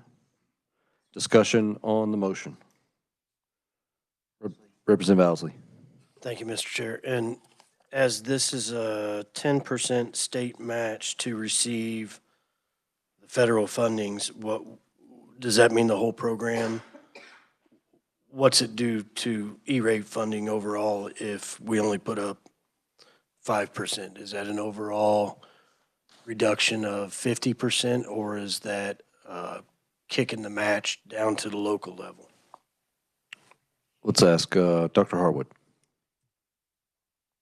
So we have never exceeded $500,000 of match. So, but again, we don't know what it is. And so, so we ask for the larger amount, understanding that if we don't use it, it just lapses each year anyway to that number. So actually, we were just trying to talk about what happens if we didn't have enough money. So part of that is that, like if a district has 50% free and reduced lunch, then they get 80% of the money from the feds. If there's a 10% state match, then they can get another 10% in federal, and then they don't have to pay anything. And if you have less than that, than the 10% match, then the federal government puts in another 10% match. So there are two ways. We don't know what would happen to do is we have to prorate one, or if at the end we just don't have enough money for that last one. But we've never gotten there before. The other option is if we talk about the language that we've talked about before that allows us to transfer between SGF funds, that if we don't need, if it's $550,000 and there's money left in supplemental state aid, then we could transfer there if we didn't need those funds. So some of that, I mean, all of those things are possible. And again, we've never gone over $500,000 before. We do need to talk around that language for being able to transfer around funds that we'll get to that here in a second, because it'll kind of affect some different things. Representative McNorton. Thank you, Mr. Chair. So Dr. Harwood, so you're saying 500,000 is what you think. So why is the $1 million request? So part of what it is that if Wichita and KCK and Olathe and Shawnee Mission all came the same year, we'd probably go over $500,000. It's been well below that a lot of times. So if our thinking is if the money is appropriated, and even if you say that it's going to lapse at the end of the year, you put $1 million into account, we spend 200,000 of it, and then you just get the 800,000 back at the end of the year.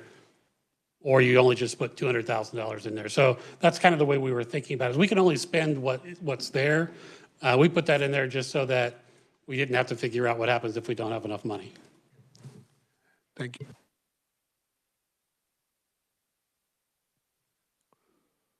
Further discussion on the motion? Seeing none. All in favor of the $500,000 E-rate motion, say aye. Aye. All opposed? Thank you, committee. Motion carries. Other things we have on the list. Mr. Chairman, I would like to make an amendment to the current bill to add the following language: include 1.258 million one-time money from SGF to fund an increase to the Spark Wheel Fund for fiscal year 2026. Do we have a second? Seconded by Representative Estes. Discussion on the motion.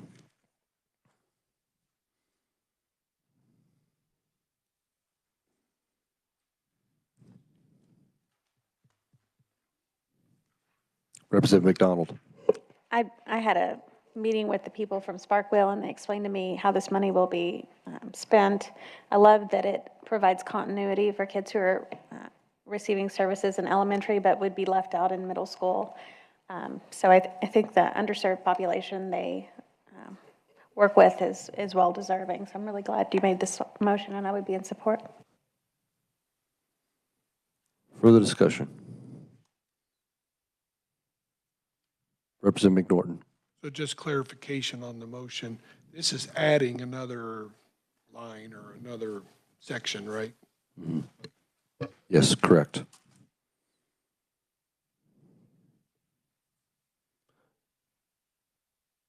Jennifer, you clarify?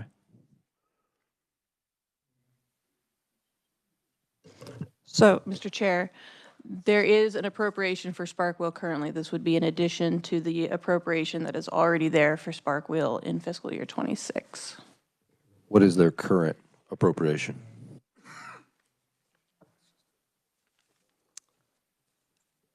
I think it's 50,000. I'll double check. It is 50,000. 15000 50,000.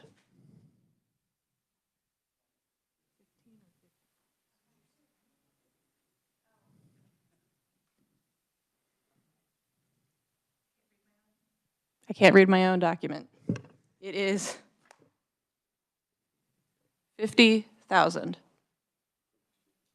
No, it is Through KSDE or through?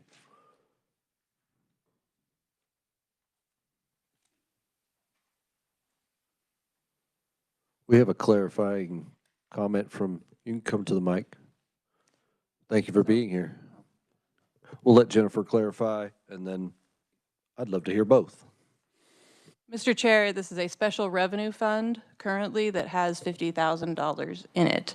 So if you want to do SGF appropriations, it would be a new appropriation funding line. There's $50,000 from a special revenue fund currently going to this. My apologies for not being clear about that earlier. Where's the special revenue coming from? Go ahead, come on up. I'll let her. You wanted to talk. Just come on up here. Just state your name so we can get you on the minutes. Hello, I'm Kelly Stanford, the Chief Program Officer for Sparkwheel. The $50,000, in our understanding, is a statutory appropriation that has been in place for, I believe 10 years or perhaps more than that we have been receiving annually. Yeah. That's what we know as the organization. Jennifer? Previously, this was known as communities and schools. The name changed to Sparkwheel, but it used to be called Communities and Schools, and so that may help with continuity to understand that. Sir. Mr. Chairman, John Hess, Director of Fiscal Services for the State Department. That transfer comes out of the Family and Children Investment Fund, which is funded by judicial fee dockets, or judicial docket fees. So that's where that money comes from. It's a fund internal to KSDE, so it's an internal transfer within the department. I appreciate that. Tracking it down. Did anybody learn something right there? As I sure did. Yeah.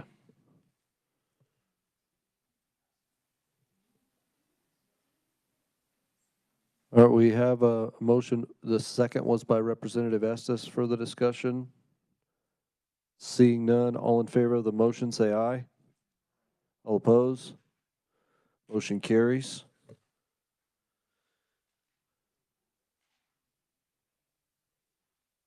Let's dive into some of the transfer language that we need to clarify, and then we need to talk about school lunch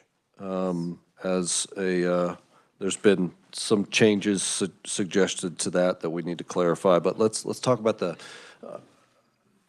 clarification around some of the transfer language that we need. From what I understand, and anybody's, Dr. Harwood or your team is welcome to come up and help me explain this.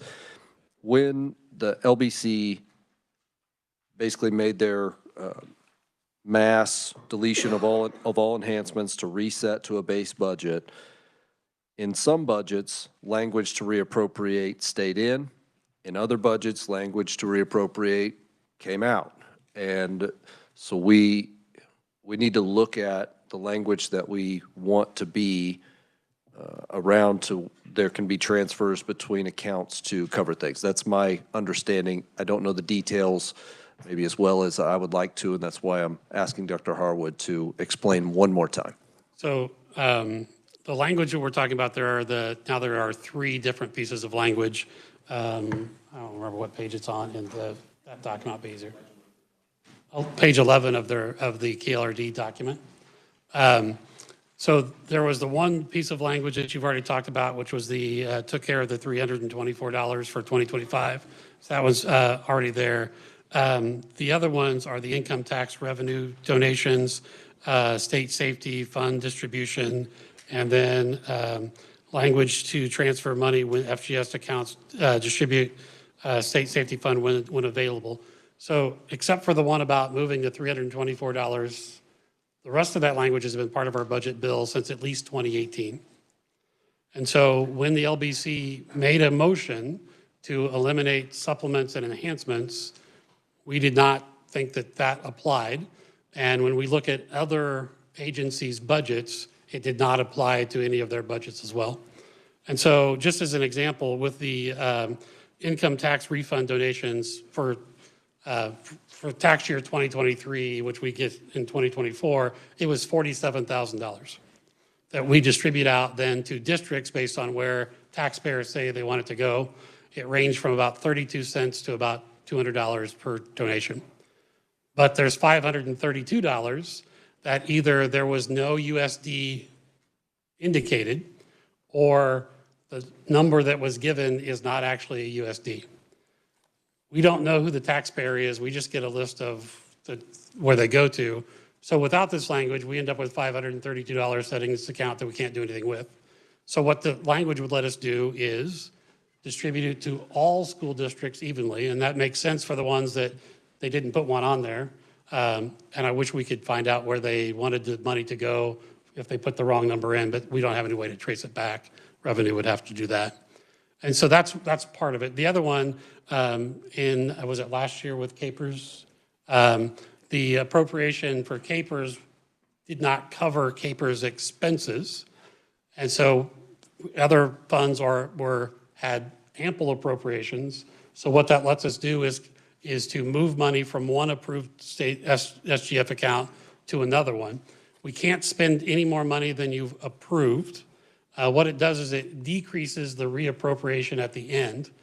Otherwise, without this, we would have to come back in January of next year and ask for an additional appropriation anytime one of the funds does not have adequate appropriation.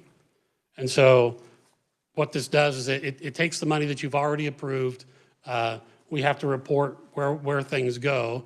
And part of that would be is that if it's continual that one of them is under appropriated, then we need to ask for a greater appropriation in that area and then move on from there. So it's budget mechanics language that we think has been there for a number of years, and we would like to stay. I think what has to happen here, it's in the bill now, but KLRD mentioned that they would send to appropriations a technical fix, which would take it back out. Our request is that the committee would, I guess, take a proactive step to say that you think it should stay. Discussion. Representative Owsley, do you have a motion for us? So moved. Do we need to clarify the motion any more than that? I'm just wanting to make sure to where we don't, I know the technical intricacies that you have to deal with. I think for our purpose and KLRD's side, the motion is essentially to recommend that these be retained in House Bill 2007 rather than being listed on a technical removal report type of thing. Correct. Motion by Representative Owsley, seconded by Representative Wynn. She beat you, Mr. McNorton. Discussion? All in favor, say aye. Aye. All opposed? Motion carries.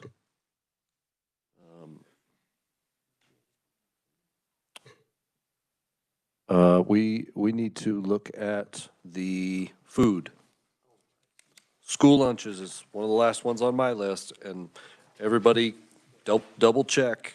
It's okay to double check that budget, make sure we're not missing anything, but one of the last ones that I'm looking at that we have not discussed, two that we haven't discussed, advanced placement test and school breakfast and lunch.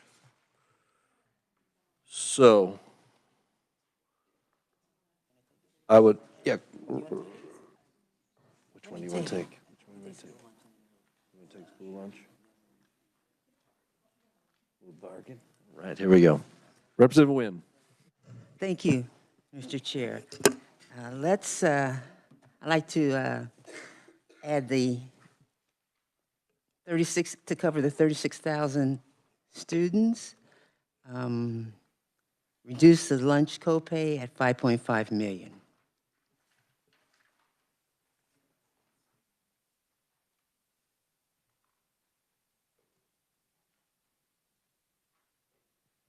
Second by Representative Poskin. Discussion on the motion. Representative Poskin. Thank you, Mr. Chair. One of the things I appreciate about this committee is that we all bring lived experiences and our expertise in life and so forth to this, to bear on this discussion. And I think that I might be the only one on this committee who has been a single mom of 3 children on reduced lunch. It wasn't free. It was, oh, nice. I thank you. And I can tell you that it might not sound like 70 cents a day makes a big difference, but it does. With 3 kids, that was $390 for a 187-day school year.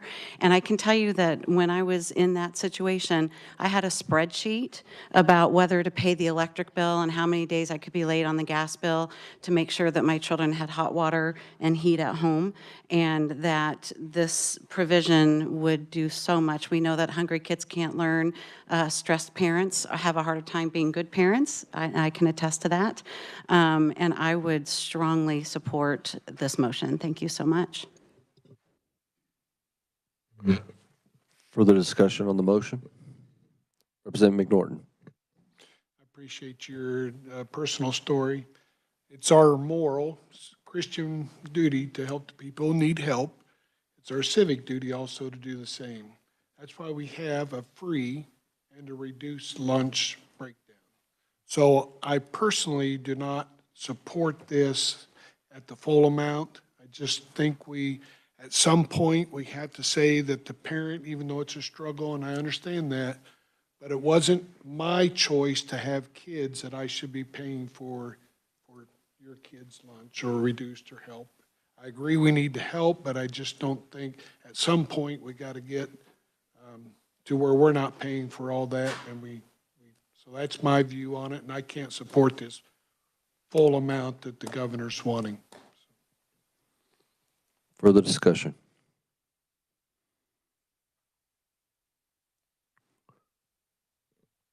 Representative Estes. Is there a compromise amount? What was that? Is there a compromise amount? I will bring forward maybe some testimony that was shared before this morning. Met with the governor's office representative and Dr. Harwood, and there has been some adjusting of numbers. Maybe there could be an explanation around what that adjustment looks like. So Chairman Getz asked us to do some math, so we did some math. So the $5.5 million, and we were not part of that, coming up with that number, but if you take the 36,000 students and every student eats breakfast and lunch every day, that's about $4.7 million. And if you assume that anytime now you have another benefit, you might get more people to apply. I think that's where a $5.5 million as a maximum amount seems reasonable. We went back, I had people pull numbers this morning on how many reduced price meals we served in the last 2 years. And we can't go back anymore because during the pandemic, everybody was free. So the numbers were different, but that actually will help us with what I think could happen if we do this. So in 2022-23, we served 1.6 million breakfasts to reduced price students and 3.75 million lunches. And so that would have cost, if you would have done 30 cents for lunch and 40 cents for lunch, $1.9 million. Okay? It was lower in 24 at $1.7 million. So the other thing that we looked at is that we have some schools that you can do community service, which means all students eat free. Changes the reimbursement, but then sometimes districts have to kick in some of it. So we looked at some of those sites that what happened to the students that received reduced price and how often they ate. Because when we looked at the maximum possible versus what we served in breakfast, it was only 24%. We were only serving 24% of the breakfast and 56% of the lunches. So in one of the sites, they were serving 80% of the meals that reduced lunch students could have. Another one, it was about 36 for breakfast and 50 for lunch. So it varies a little bit, but we would expect there to be an increase. So I'm sitting here thinking about if we start doing this and we run out of money, I don't want to have to tell districts to tell parents that We've been covering this for 5 months, and now we don't anymore. I mean, so if we look at the $2 million we had before, a 30% increase would be $3 million. We think that would easily, or a 50% increase, would easily cover it. The other part of that is that you could build money in that it automatically lapses. So if we don't spend it, it moves forward. Also, there would be the opportunity if we needed more money to do that.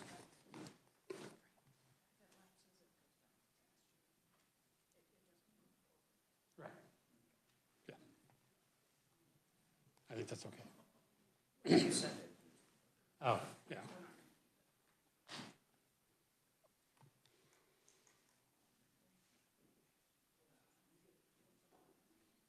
I don't know who was first. Representative Poskin, I'm going to go there first. Thank you, Mr. Chair. And I would like to comment that, you know, when I got divorced, my child support was at $1,800 a month, and within 2 months, it was reduced to $200 when my ex-husband lost his job. So the comment about you chose to have children, I think we need to be careful that we don't make it so that people in the state of Kansas would choose other than having their children, and tell them that if their circumstances change, that we're just going to leave them out in the cold.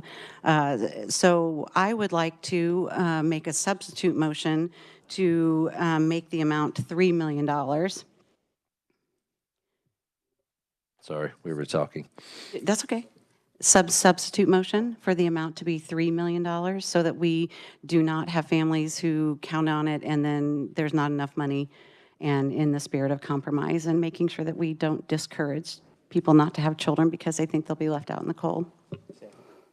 Substitute motion, seconded by Representative Wynn. Discussion on the substitute. Representative Steele. Oh, nope, Estes was first. Thank you. Frank, Dr. Harwood, if you'd come back, please. You mentioned the federal program, and relative to other states, do we participate in what's available to us very well? So we participate in the federal programs that are available as a state. I don't have any information about how what percentage of meals we're serving. We'd have to look into that more. Do you think districts are applying for everything they could apply for? In for child nutrition, yes, because it all comes through our department anyway. So some of that, some of the things we're doing with Farm to Plate, we have districts that are applying for that, which is additional resources to get to locally sourced funds. But for the most part, with the federal free lunch program, they just submit how many. So districts are very good at telling us how many meals they serve and what the category of each student is, because they get a reimbursement for every meal. It's just a lower for paid, and then they get reduced or free is the full amount, and then reduced is 30 or 40%. It's less. And by the way, yeah, state statute requires that all districts serve breakfast, but not lunch. But I think we think that was because everybody was serving lunch, and then there was a push to serve breakfast because some weren't taking advantage of it. It was just interesting that the state statute only requires breakfast. Thank you. And I asked that question because in other states that I've taught, I have taught in some very low, most of my teaching was in extremely low income areas. And I know some of the schools I was with had all children were on free lunch because of the extreme poverty level. And I received some information that made me question whether or not districts individually, not the state, were taking full advantage of some of those programs. So maybe we can look at that offline and make sure we're finding everything we can find.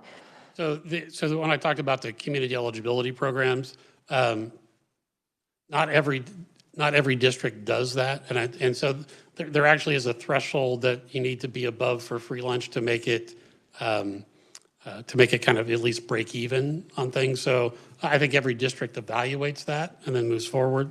But we can certainly talk about how many of those are. Thank you. Representative Steele. I was a single teen mom, so I know what it's like. But what helped me get through was my community, my local community. And I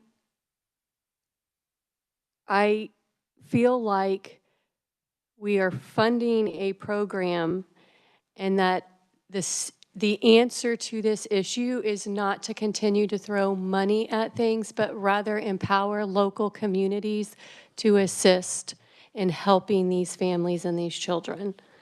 Involving state agency funding continuously is not going to solve the ultimate. This is a community level issue. Thank you, Mr. Chair. And I mean, that's, you know, when we were talking about special education funding and wanting to do everything that we could, just the balance of, you know, the way we empower families is to charge them as little as we can for their government. And every time we add another enhancement, we're in some way charging them more for the services that the government is providing. And that is just, again, the elected seat that we sit in to make decisions around that. That is the tension. I don't know who was first. Representative McDonald. Just real quickly, I don't have the figure on me. Can we get a ballpark of how much money someone would have to make as like a family of 4? Oh, I'm sorry, Dr. Harwood, he's frowning. To qualify, just for the reduced portion? I think research might have that as well. Okay. I remember a ballpark of a household of 55,000 was somewhere in the right direction. I feel like it's reduced. important that we level set and remind each other how little money they would Go to research. qualify. Mr. Chair, I'm just pulling up a memo, so I'll double check for certain, but I believe for the 24-25 school year, I'd estimated that for a family of 4, it would be around $57,500 would be the max in for reduced. But I can double check that here in one moment. Thank you.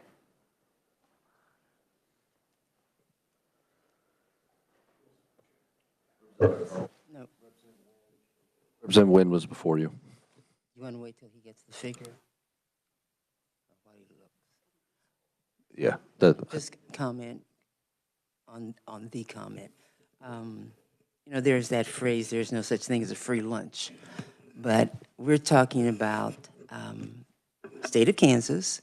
We're talking about poverty that is statewide. I would probably ask Dr. Hardwood, are there any school districts that don't have students who are free or reduced lunch? There's rural, there's urban poverty. There's one. Oh, there's one. I'm probably sitting next to it, but nevertheless. No, they have less than 10 students. Okay, that's right. And there's a couple other places. So it's more of a an effort, in my opinion, that's related to student achievement. You know, and again, most of your students who are on these levels, especially high school, they don't want to participate.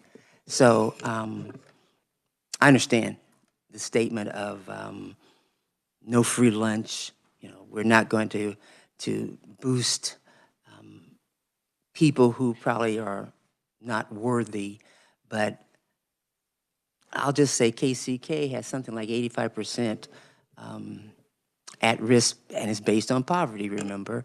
And so that would imply that their parents, that the community also. So to say that the community is there to provide that service, it may or may not be. Or rural Kansas, where the population, the student population is, total district's 200. I think they're doing the best they can. So this is, in my opinion, related to student achievement. Representative Poskin. Well, thank you. And to follow up on Representative Nguyen's comments, we did get NAEP scores recently, and what it showed was the broadening of the achievement gap in our lower income students are doing worse and worse. And maybe if they aren't hungry and if their parents aren't stressed out about meeting this $390 for lunch at school, that would be very helpful.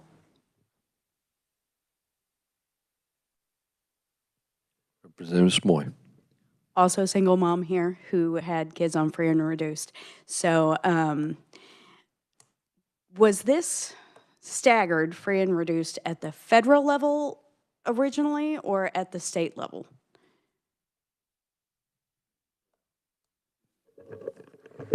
Matthew Willis with KLRD. So the free and reduced are both set by the federal government, and they are tied to the federal poverty guidelines that are published every year by the Department of Health and Human Services. And so it is 130% or less of the federal poverty guidelines to qualify for free lunch, and 185% of federal poverty guidelines to qualify for reduced lunch. And those are both set by the federal, not the state. Okay, so what we're doing here is we are trying to supplement in and override basically the federal stagger so that we match basically the free lunch for everyone who qualifies at the reduced price.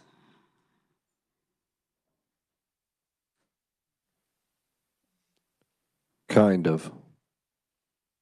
I mean, we are trying to create close to a system where the reduced is free. Right. Okay. I was just clarifying that we're the ones that are going to be moving, and it will have no effect on federal and any shift that they might make at their level. Dr. Harwood? So the USDA sets the reimbursement for free lunch, and then the 30 and 40 cents lower has been the same for as long as anybody that was working in child nutrition could remember. So the reimbursement for the free lunch has gone up, but the difference between them has stayed the same for a long time.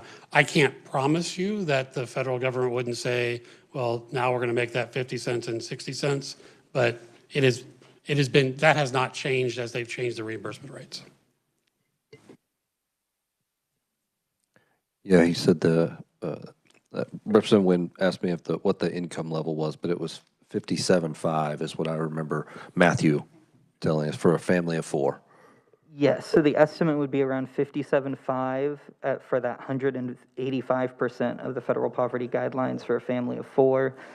For reference, the top end of free at 130% for a family of 4 would be around $40,500.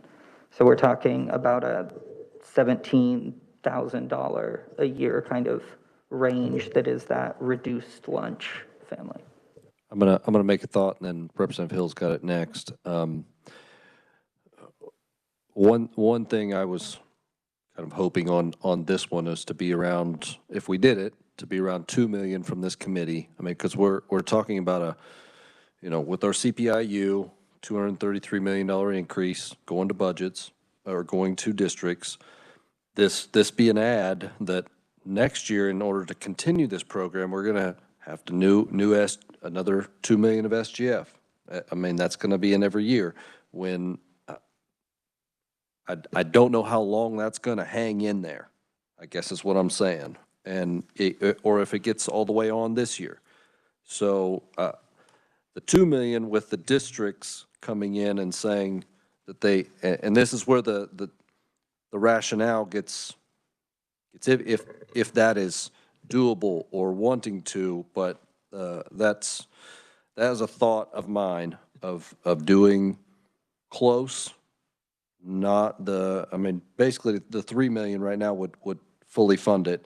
And I just really like partnership stuff and money that is already going out, that is in the formula, but I don't know if that works. So it's really kind of a hypothetical Jason talking out loud, and that's my thought. Representative Hill.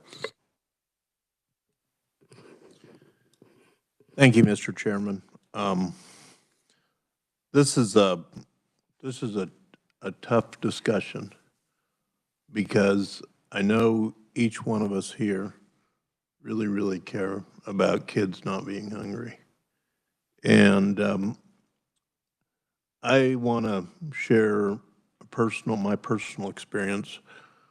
I was not a single mom.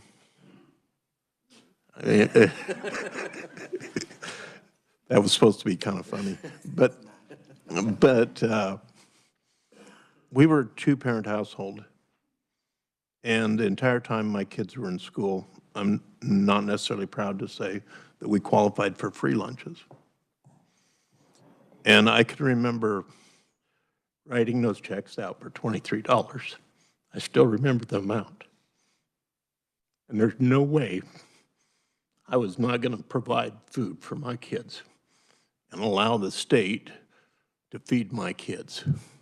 That is a responsibility that I had when we chose to have children. It's the reason we chose to only have two, was because we didn't feel we could afford more.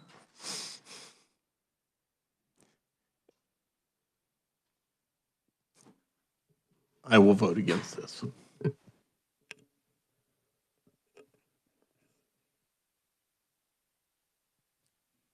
Representative McNorton, then to Representative Brantley. Thank you, Mr. Chair. So my take on this is all of us here that were here last year, we had a vote of 123 to 0 to have a tax cut for our constituents, which I agreed with 100%, and obviously we did.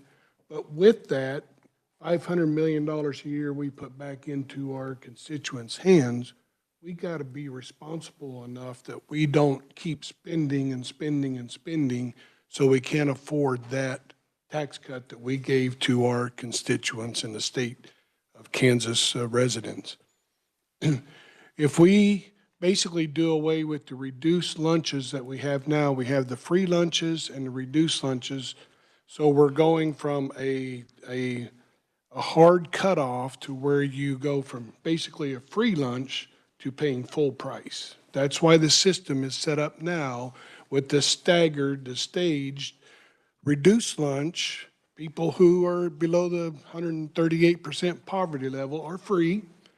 I have no problem with that, but I think at some point we need that stair step to help people who need help, but they're still should or have part of that skin in the game. So that's just my take on why this is hard for me to vote to keep adding money. We chip away, and before we know it, we're to a budget we can't afford. We're going closer and closer to socialism, if you want, where the government is providing everything for our citizens instead of them being responsible for their own. Thank you, Mr. Chair. Representative Steele.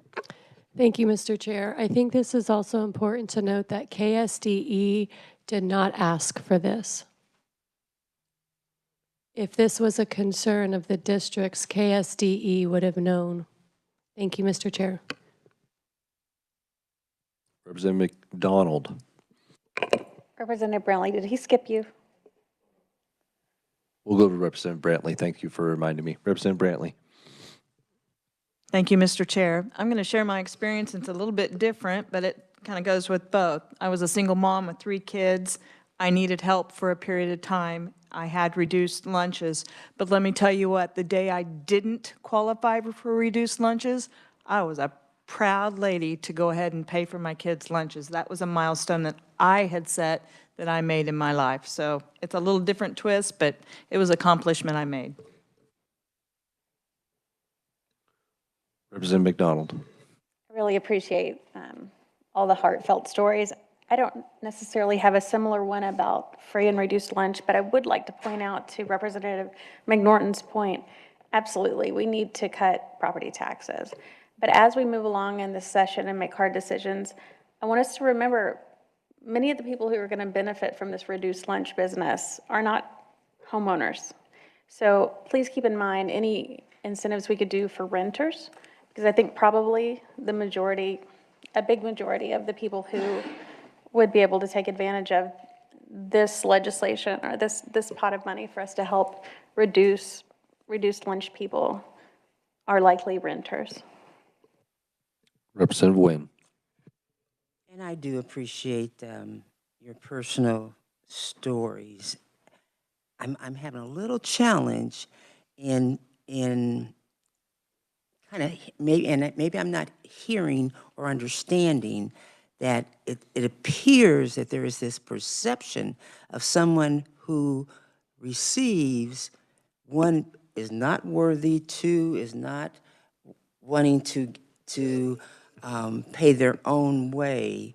And so I'm not going to impugn anyone's motives with these comments, but it also is just a challenge when you'll accept, and again, it's different money, and maybe we can still scale back as long as we get something, but you'll accept gasoline in a bus, but you won't accept food in the stomach. Yet gasoline takes the kid to school. Food provides the nourishment for this child to think and to learn. So there wasn't too much of a pushback on gasoline. You'll put windows and doors,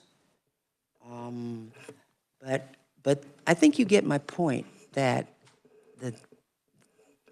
there's just a little disconnect that I'm receiving in your comments, and I would like to have a conversation about socialism with you. I don't know what your degree is, but my degree is also in, I'll sound like Representative Steele. I have a PhD from the University of Kansas, so let's talk political science and things like that. But this is nowhere near socialism, and that's not what you're saying. So I'm not going to say that's what you said, but perhaps we can scale back in the spirit of we're really doing a lot of kumbaya here today. But as long as it works, and as long as it gets to the students who need it, because, you know, this is what's more important. Thank you. Thank you. And Representative Smoy. I would like to point out that we are already offering free and reduced, so it's not, we're not trying to take food out of kids' mouths. What I am slightly concerned about is the cliff that we're setting up. Representative McNorton mentioned that if we move the reduced up to the level of free, then all of a sudden there's a hard stop. And how it's staggered now is designed to where you can work yourself off of it, like Representative Brantley and I have done. So if we're setting up an obstacle for families and creating a larger cliff for them, that all of a sudden they're dropping off this cliff and now they don't get free or reduced, then that I have a problem with that. Representative McNorton. Yeah, I think we're all in agreement that we need to feed our kids. It's really, we're not arguing whether they're going to eat or not. It's just how it's going to be paid for. So I want to make sure we understand we're not trying to say a kid can't eat today. It's just how is that going to be paid for? Free, reduced, or full payment by the parents or whoever, the guardian. So I think all of our kids, and we all agree, it's of vital importance that our kids have food in their stomach, breakfast offered and lunch for every student so they can be their best. It's just who is actually going to be paying for that is what we're talking about.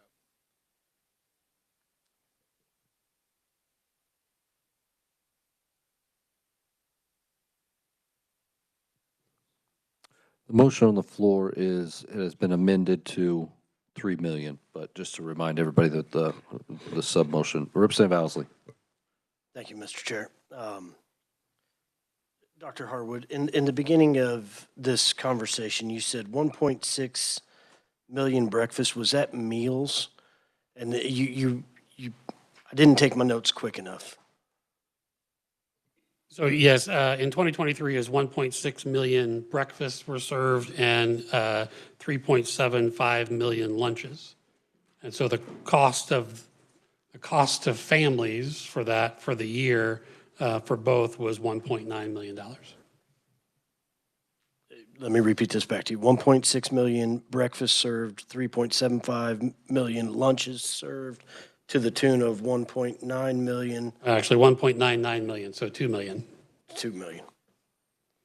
and the 3 million would cover the woodwork effect. So, If we're estimating. so I mean, what we saw during the pandemic with when all lunches were free is we saw a 50% increase in the meals served.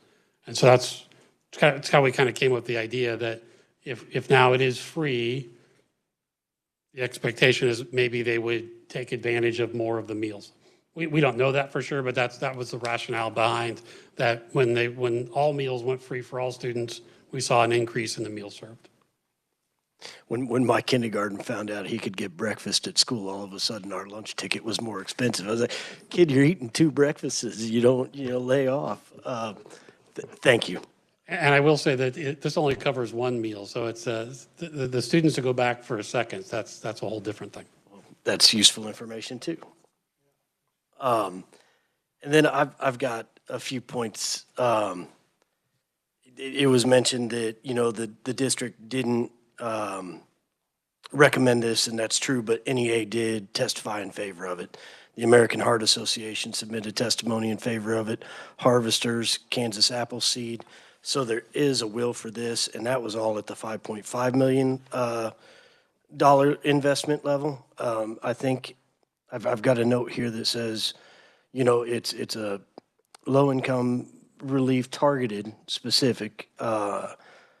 I have a note that Arkansas Governor Huckabee signed a bipartisan unanimous bill to feed the kids. We know that hungry kids are harder to educate, so it makes sense to see the testimony here. I'll remind the committee, it appears to me right now we're debating over a $2 million investment or a $3 million investment. And correct me if I'm wrong on that, but that appears to be the hang up of the debate here. And I would remind the committee that just moments ago, we approved $1.25 million to Sparkwheel with little to no debate. And in Sparkwheel's testimony, they say provider of integrated student supports. And I don't know how you support students more than feeding them. As far as, supplementing tax dollars to private individuals, I also don't know of any better way to do that without any waste. When you're putting the food at an extremely discounted rate right to the family, to the kids, I don't know how you get any more efficient than that. The hard stop that was mentioned, the only way it's a hard stop is if we defund it in the future. And we can't control what future legislatures do with any of these investments. The same could be true for all of these enhancements. They're only going into this year's budget. I've been around here long enough and served on the Child Welfare Committee for the last going on 7 years. I've served on the Children and Seniors Committee for the 4 years before that. We have dealt with reduction of welfare assistance, and I don't know if many of you know this, but our supplemental nutrition assistance program that is provided by the feds to the state in a block grant style, that's TANF. Anyways, the feds allow that for a total of 5 years in a lifetime. And Kansas currently has that locked down to 24 months in a lifetime.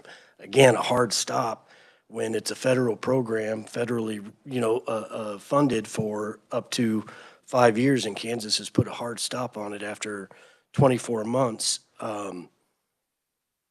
This seems to make a lot of sense to me, and I think that there's support for it. And, if the $1 million is going to make or break a situation, I guess that's the will of the committee, but I think it's $1 million well spent, and I'd be supportive of the motion. Thank you, Mr. Chair. Representative Estes. I think this is going to be an ongoing conversation. I think of two, if we think of right now, we're on a highway and we've got a fork in the road, and one fork is appropriations and it could end there. I'm more comfortable going with two, based on the numbers. I understand where Dr. Harwood's getting his numbers for, but I'm afraid of going too high and getting stripped. there. And then there's another fork down the road, and that's the negotiation that happens with the governor's office.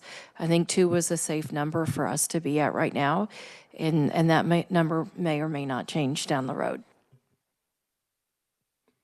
And just to remind everybody, thank you for your feedback. You know, there's other ways to do this. And I think most of us have experienced them. That is fast. There's not really very much discussion.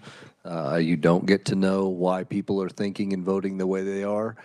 This takes a little longer. It takes a little more energy and focus, and I appreciate it. But we're on the 3 million right now is the substitute motion, and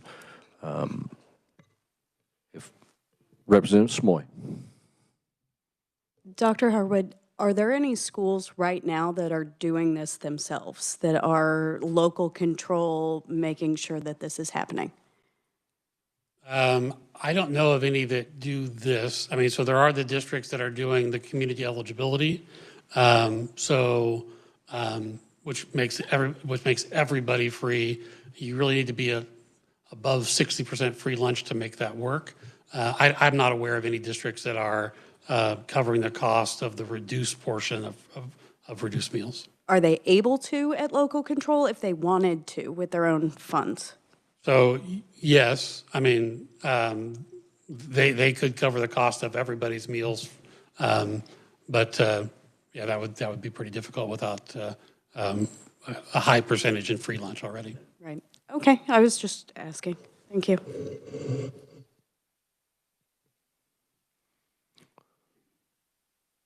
All right, I think we're ready to vote on this $3 million sub-motion. Representative Owsley. Just 2 more points. On the Spark Wheel, it's only available in 40 schools. So that's where we were spending our money and making our investment. And I'm not trying to speak bad of that investment. But then I do want to bring to the committee's attention the potential for local districts to save the administrative cost if we cover everything. You know, if we don't cover everything, they've still got to go through the administration of, you know, the means test for which level of federal poverty they meet, right? Am I understanding that correctly? They do still have to sign up and request. I think is kind of the question. Is that what you're asking? So the family would have to apply for free and reduced lunch and show that they are eligible for the reduced portion. So that would always have to be there. Yeah, I mean, because if the family doesn't do that, the district doesn't get the reduced price reimbursement, so they would be paying full price anyway. Representative Steele. Mr. Chair, the data that we don't have that's missing that's crucial to this piece is of the approximately 36,000 students that have received these meals, we don't know how many of those students' parents are actually paying for this. So we could be funding something at 2 million or whatever, and it's really not needed because parents are working and trying hard, as people in this room have demonstrated. Thank you, Mr. Chair. I understand the point. Were you standing up to respond to that? Because I mean, there was. I get the essence of the question is the X amount is how many reduced lunch and breakfast, and that's the numbers that were. But also in that, how many are actually then not able to pay that bill, or is kind of the reference point of we don't necessarily have that data to clarify the position. I guess what I wanted to clarify is the numbers I gave are the reimbursements we made for reduced price meals that the district. So for all the ones that I said, the family paid the 30 or 40 cents. So I guess you're right. I don't know how many didn't. Representative Estes was next, and then. Frank, you mentioned the 60% poverty rate threshold. How many districts hit that threshold? I'd have to look at it. I don't have that up top. Right. Do you know how many districts use the CEP? I did not look into that before. I mean, we can get that. To me, that's another reason to start with 2 million over 3 million, because then it, we can do a better job of making sure that the districts are doing that. I just don't have a feel for that. Representative Wynn. Don't sit down, please. Thank you. If you reimburse them, then obviously they were at the 130 or 180% of the federal poverty level. That income is verified. So, and just, yes, so the way school districts do verification of income, they are required by federal regulation to verify no more than 3%, or there's a number if you don't have a minimum number of the applications, and then they get income information from the family to verify their income. So it's a random sampling of the ones that are verified. So yes.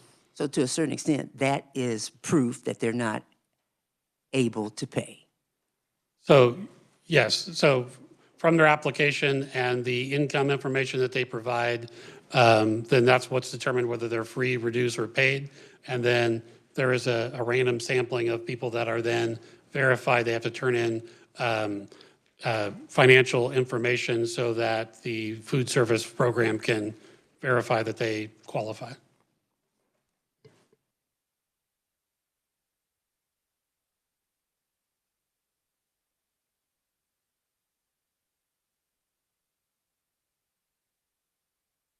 Representative Poskin. Thank you, Mr. Chair.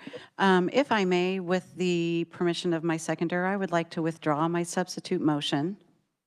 Do I have your permission? And make a motion that the amount be $2 million in the spirit of compromise and in the spirit of feeding hungry children so they can learn. Seconded by Representative Wynn. Representative McNorton. Dr. Harwood, I believe that a school district doesn't have to be at the 60% poverty or the free and reduced. A single school can qualify for that too. That is So it is broken down to the school level, not the district level. You can do community eligibility by building. Yeah, there are districts that do it by district, but then there are some. What I talked about with Olathe is there were some that were community eligibility. That is correct. Same in my district. So yeah, thank you.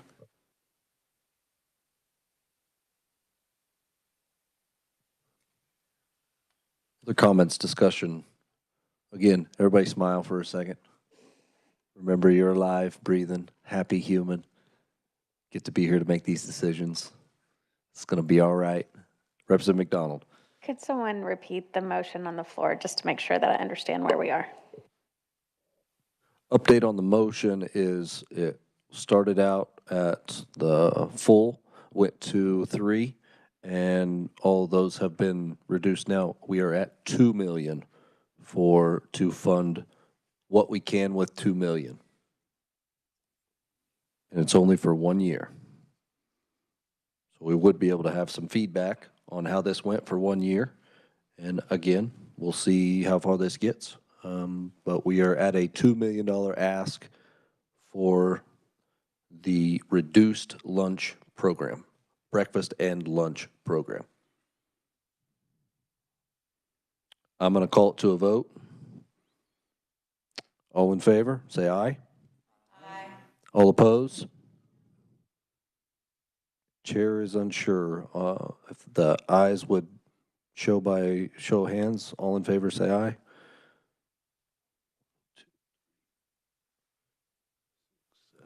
Seven ayes and the noes.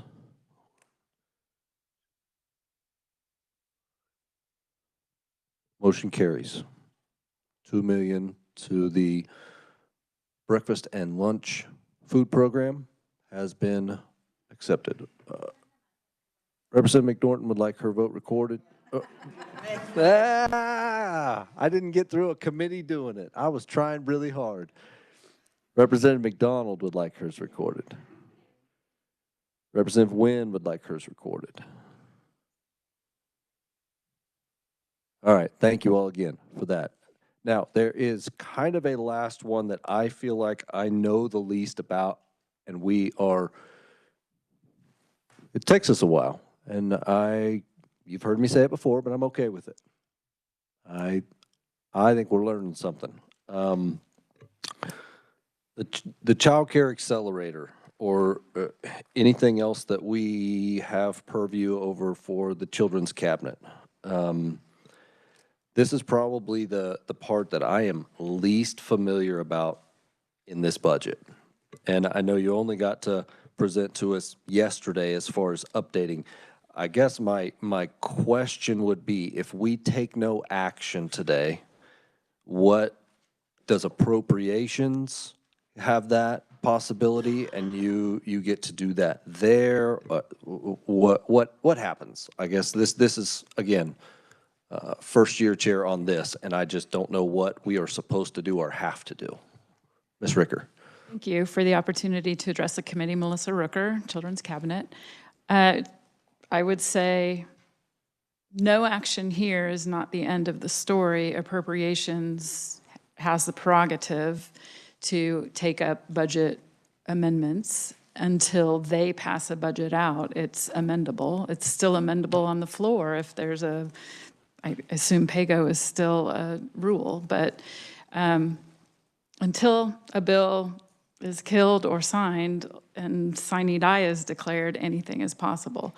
It's always more fruitful when the budget committee brings a recommendation to the appropriations committee as a committee position. That will be for you to decide.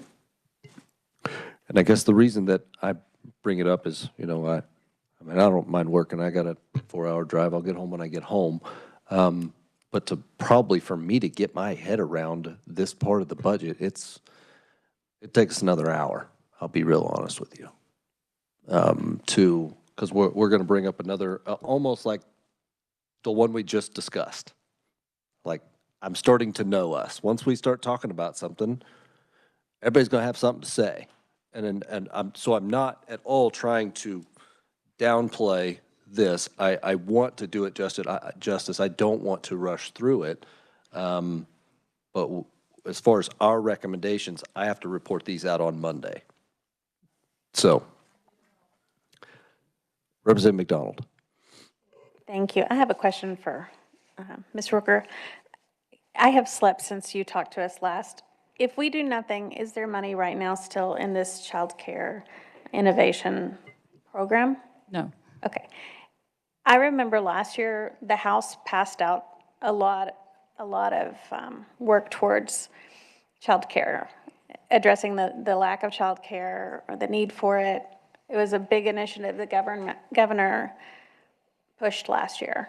And many of us in this room supported that wholeheartedly. And I was really disappointed when the Senate kind of held it hostage and let it die. So I hate to be the one to say it, but this is kind of one of the most important things that I thought we would discuss today, this Child Care Accelerator grants. And I hear everyone trying to slash all the asks in half or not even address some of them. And I appreciate that Children's Cabinet did not come to us asking necessarily for this. The governor did support it. And I know that, just even with some of our documents, the governor's requests are not often communicated to us this year as they have been in years past. So that's been a bit of a frustration. And I feel we would do this a real injustice if we didn't have a real conversation today about it and see if we have consensus like we did last year in the House. I know we have many new members, but this is a huge issue when it comes with workforce development. I know as a woman, I chose to put my career aside to be a stay-at-home mom, but most families don't have that luxury. So if we could just have a bit of a conversation and see where it goes, I would really be appreciative. I know it's very late on a Friday, but. Representative Steele. With all due respect, the Children's Cabinet is a tricky one because we are constitutionally mandated. We don't have that we are. It's grades 1 through 12.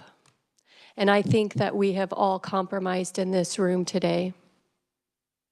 And I think we've worked very well as a team to help with the state board with some KSDE questions.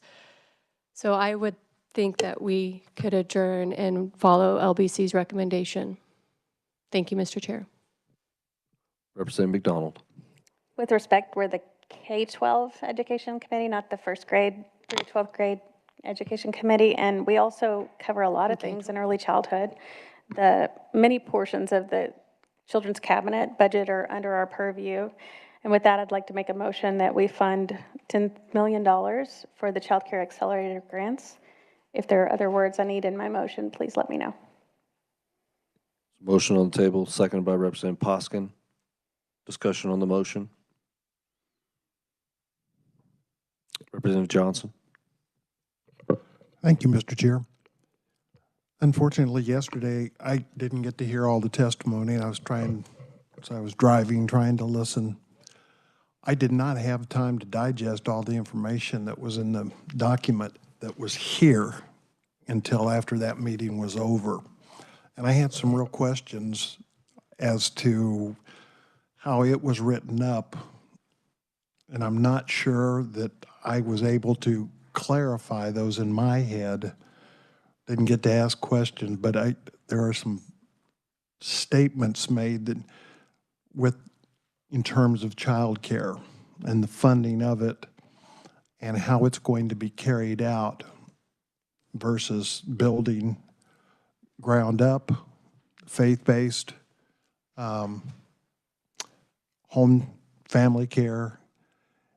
This is a lot of money that the governor has asked for, and I don't know that I've got a good explanation for that. I'm not ready to make a decision on that until we get a chance to take a look at it.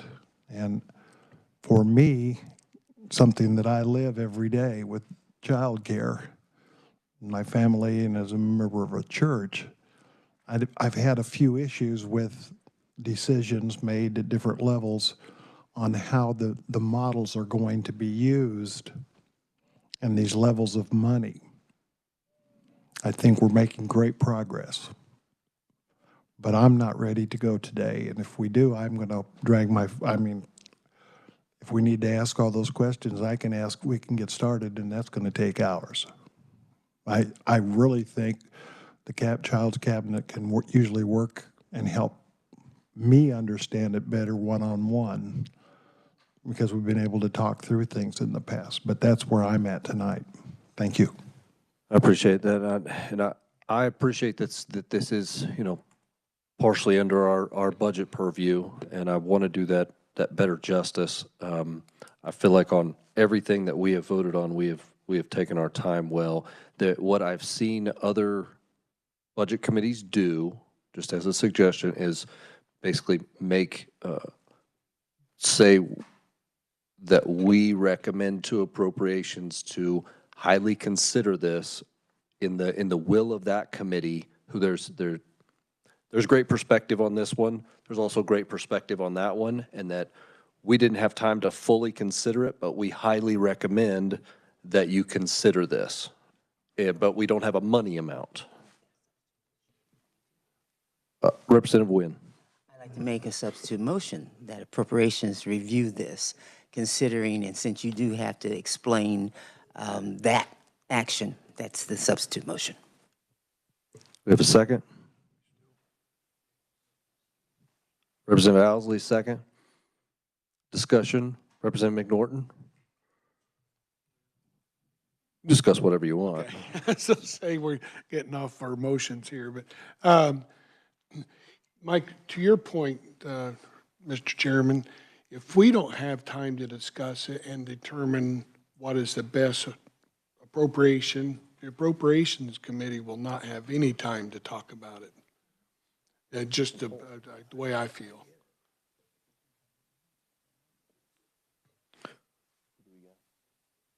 Representative Owsley. Thank you, Mr. Chair. And to that point, if I refer us back to the purple sheet, the Children's Initiative Cabinet Fund, Department for Children and Families, Department of Health and Environment.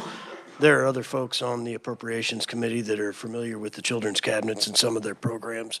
And this is not a new program. It's a enhancement of an existing program. So there is some familiarity with members of the Appropriations Committee. I'm perfectly fine with requesting that the Appropriations Committee take this into consideration, and that being this committee's position, hence the second. And when it's appropriate, Mr. Chair, I don't know if now is the time or not, but I wouldn't mind finding out what HB 2007 has in it as far as the rest of the initiative funds budget underneath the Department of Education. I'll let Jennifer review that. I think that's what she was trying to tell me earlier, that there, oh, yeah, she gave me her sheet. Thank you, sir. And I only ask that because are we punting the entire budget, or are we punting this enhancement request? She'll let us know. But it's a good question, though. It's good clarity for before we take action. Let's let Jennifer clarify, unless you have a question for her. That A question first. Did we still have a motion from Representative McDonald for the? No, we substituted it. Okay, okay, thank you. I got you covered over here. Don't doubt me. Come on. Jennifer. So Ms. Rooker did provide in her testimony a side-by-side comparison for fiscal year 26 with all of what both House Bill 2007, the governor's budget, and then the CIF, Children's Cabinet Trust Funds levels recommendation. So I just want to draw your attention to that. There is money for the Children's Cabinet that is within the, I cannot speak for the DCF or the KDHE portions. Those were also getting recommendations either today or next week. So those portions of the CIF funds that the Children's Cabinet works with, I cannot speak to. The ones that are within the Department of Education are funded. The Childcare Capacity Accelerator Grant was a governor's recommendation. It did not come from the agency. When the Special Committee on Legislative Budget was making their bill, they based it off of the agency recommendations and then what that special committee did. So the item that is the large difference that is currently in the KSDE budget is that $10 million for the Child Care Capacity Accelerator Grant.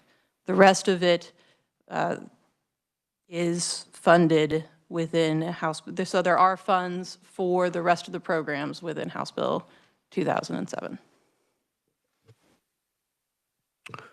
I would like to call up Ms. Rooker to clarify anything that you want to clarify, just to do you justice. I appreciate that, Mr. Chair. Melissa Rooker, Children's Cabinet. Jennifer did a great job of reassuring you that House Bill 2007, as pertains to the bottom half of the Children's Initiative Fund listed as the Department of Education line items, is in alignment with our board recommendations. It does not have the $10 million recommendation. These recommendations came from our board in June. So what Ms. Light was referring to has to, and I share this for the edification of our Appropriation Committee members, we have a problem, a structural imbalance in the Children's Initiative Fund. We have recommended not funding two line items, one from DCF, one from KDHE, to get us back to a positive ending balance for fiscal year 26. So we are asking to have our own budget cut. Those funds are tobacco funds. We are not talking about SGF for the Children's Initiative Fund budget. The $10 million is an SGF request. So that is a request for an enhancement from SGF. We cannot afford to fund out of our tobacco funding. So we can't do one of those things where we negotiate removing the two line items that were recommended and instead funding the accelerator with CIF, because it leaves us in the financial straits that are problematic. So I appreciate that this committee would be asking for consideration of the $10 million SGF. I also would appreciate if our Appropriations Committee members who may have additional questions before feeling comfortable going into that committee room, call me. I'll come meet one-on-one. I'll do whatever you need to feel confident about the situation with our CIF budget. Thank you for that clarification. I know I may need to get to some questions, but does the motion, because I like that there's, we recommend you consider the $10 million add to appropriations. I mean, I want us to say that. Is that what our motion is saying? Okay, just making sure. Representative Steele. I just want to clarify that I don't have a problem with the way HB 2007 is and the funding that is agreed in that. My concern is funding more of the 10 million. So I would not be in agreement of us and as a committee voting for that. Yeah, and we won't be voting on that. We're just voting to recommend to appropriations that they consider that for appropriation. So with that, Representative Poskin. Thank you, Mr. Chair. I'll be very quick. I do want to remind the committee that the Children's Fund has provided hundreds of millions of dollars to State General Fund to cover other areas. And we had a lot of discussion about parents working to pay for their own school lunches, but when there are no child care spots available for that, we might consider a $10 million refund to Children's Initiative Fund and to make child care spots available so our families can pull themselves up by their bootstraps. Thank you. Thank you. Representative McDonald. Not everybody on this committee is aware of how adamant I am about public dollars going to public schools, but this is one instance where I think it's warranted that, like Representative Johnson said, this is available to faith-based childcare, even home-based. I appreciate that it's not a one-size-fits-all solution for us statewide, that there's the ability to be flexible. So I appreciate the conversation, and I very much will support this motion. Everybody understands the motion on the floor. Representative Brantley. I just want to clarify that we're just recommending that Appropriations takes a look at this and then they make that decision. Correct. Representative McDonald. Can you just state the exact thing that will be in the minutes that we're voting on right now? Because I heard earlier that we are voting to recommend they, in a more positive light, with more. The recommendation, as I understand it, is that we are recommending to the Appropriations Committee that they consider the $10 million Child Care Accelerator grant. Thank you. Everything else is funded. That's the one we want them to take a deeper look at. All in favor, say aye. All opposed? Motion carries. Thank you, committee. Representative Hill. Thank you, Mr. Chair. Thank you, committee. I have a motion I want to make. Make your motion. I move that the, what? I'm on. I'm weak.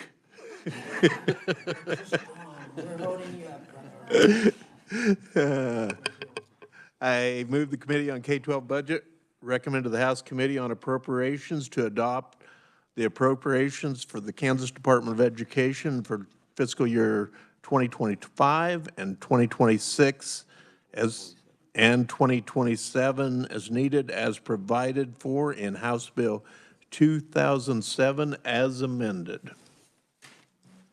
Does it have a second? Representative Steele. Sorry, I was looking right if you were at the same time. All in favor say, discussion. I always jump to discussion. I almost got it. Representative Owsley, I saw you first. Mr. Chair, I know it's late in the day. I know it's Friday afternoon, but according to my checklist, we still have AP test fees for low-income students as the governor's budget recommendation to decide what the committee's will is.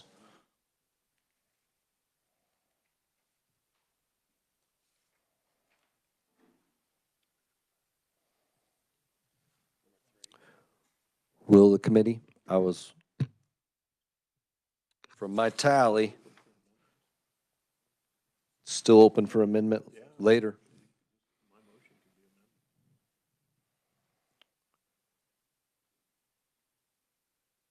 That was one I was okay letting lie, but we can talk about it. It's your committee. Motions on the floor, discussion.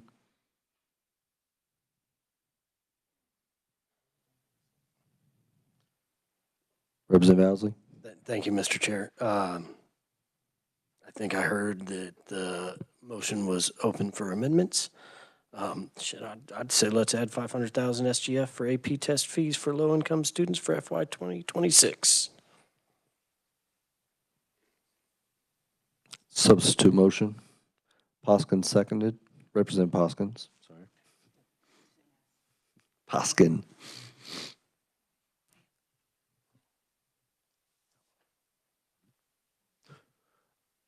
AP test discussion. Representative Estes. One thing I always keep in the back of my mind is there are times in the past that we added so much to the budget we had to go back and take away. I think we should save this idea for another day and not add more money today. Representative Johnson. I concur. Thank you, Mr. Chair.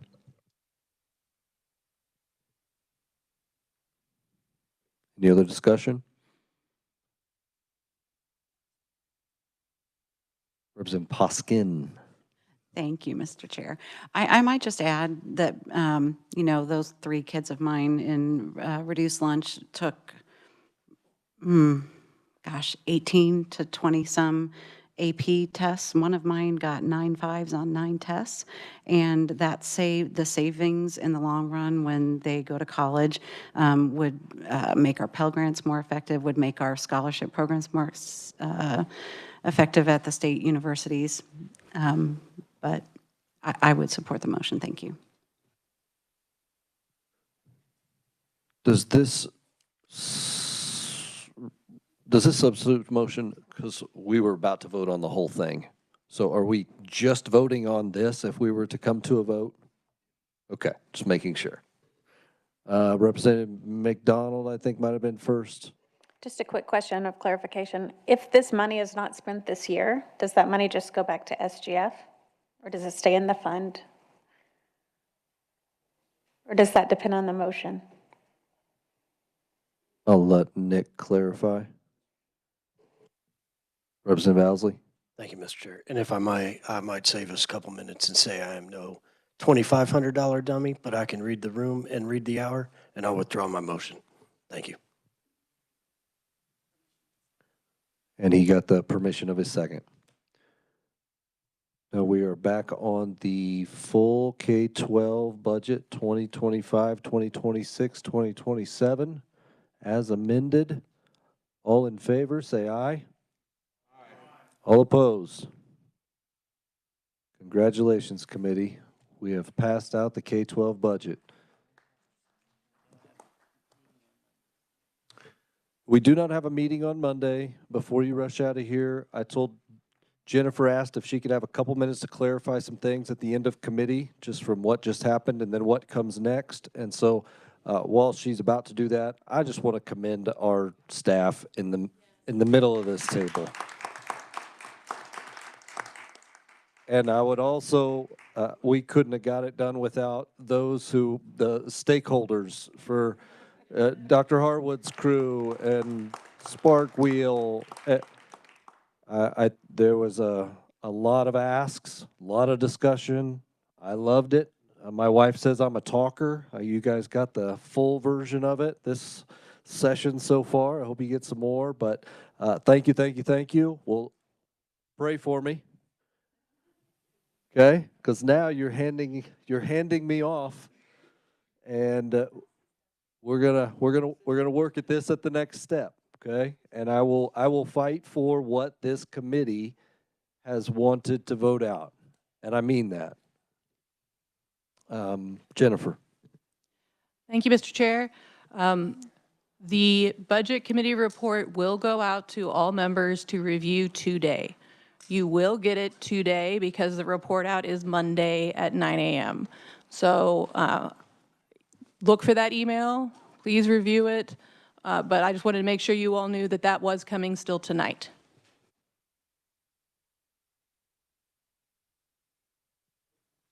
Representative McNorton.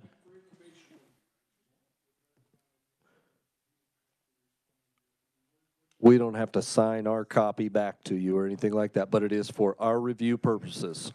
Yep, to where if you find something that was not right and you need to let her know, then that is each of our responsibility to do a little bit of review, verify. And then they're gonna verify with me, and so if you see anything, communicate with them or me, and we will go from there. We have no meeting scheduled for Monday because that is when appropriations is supposed to be hearing K-12 budget.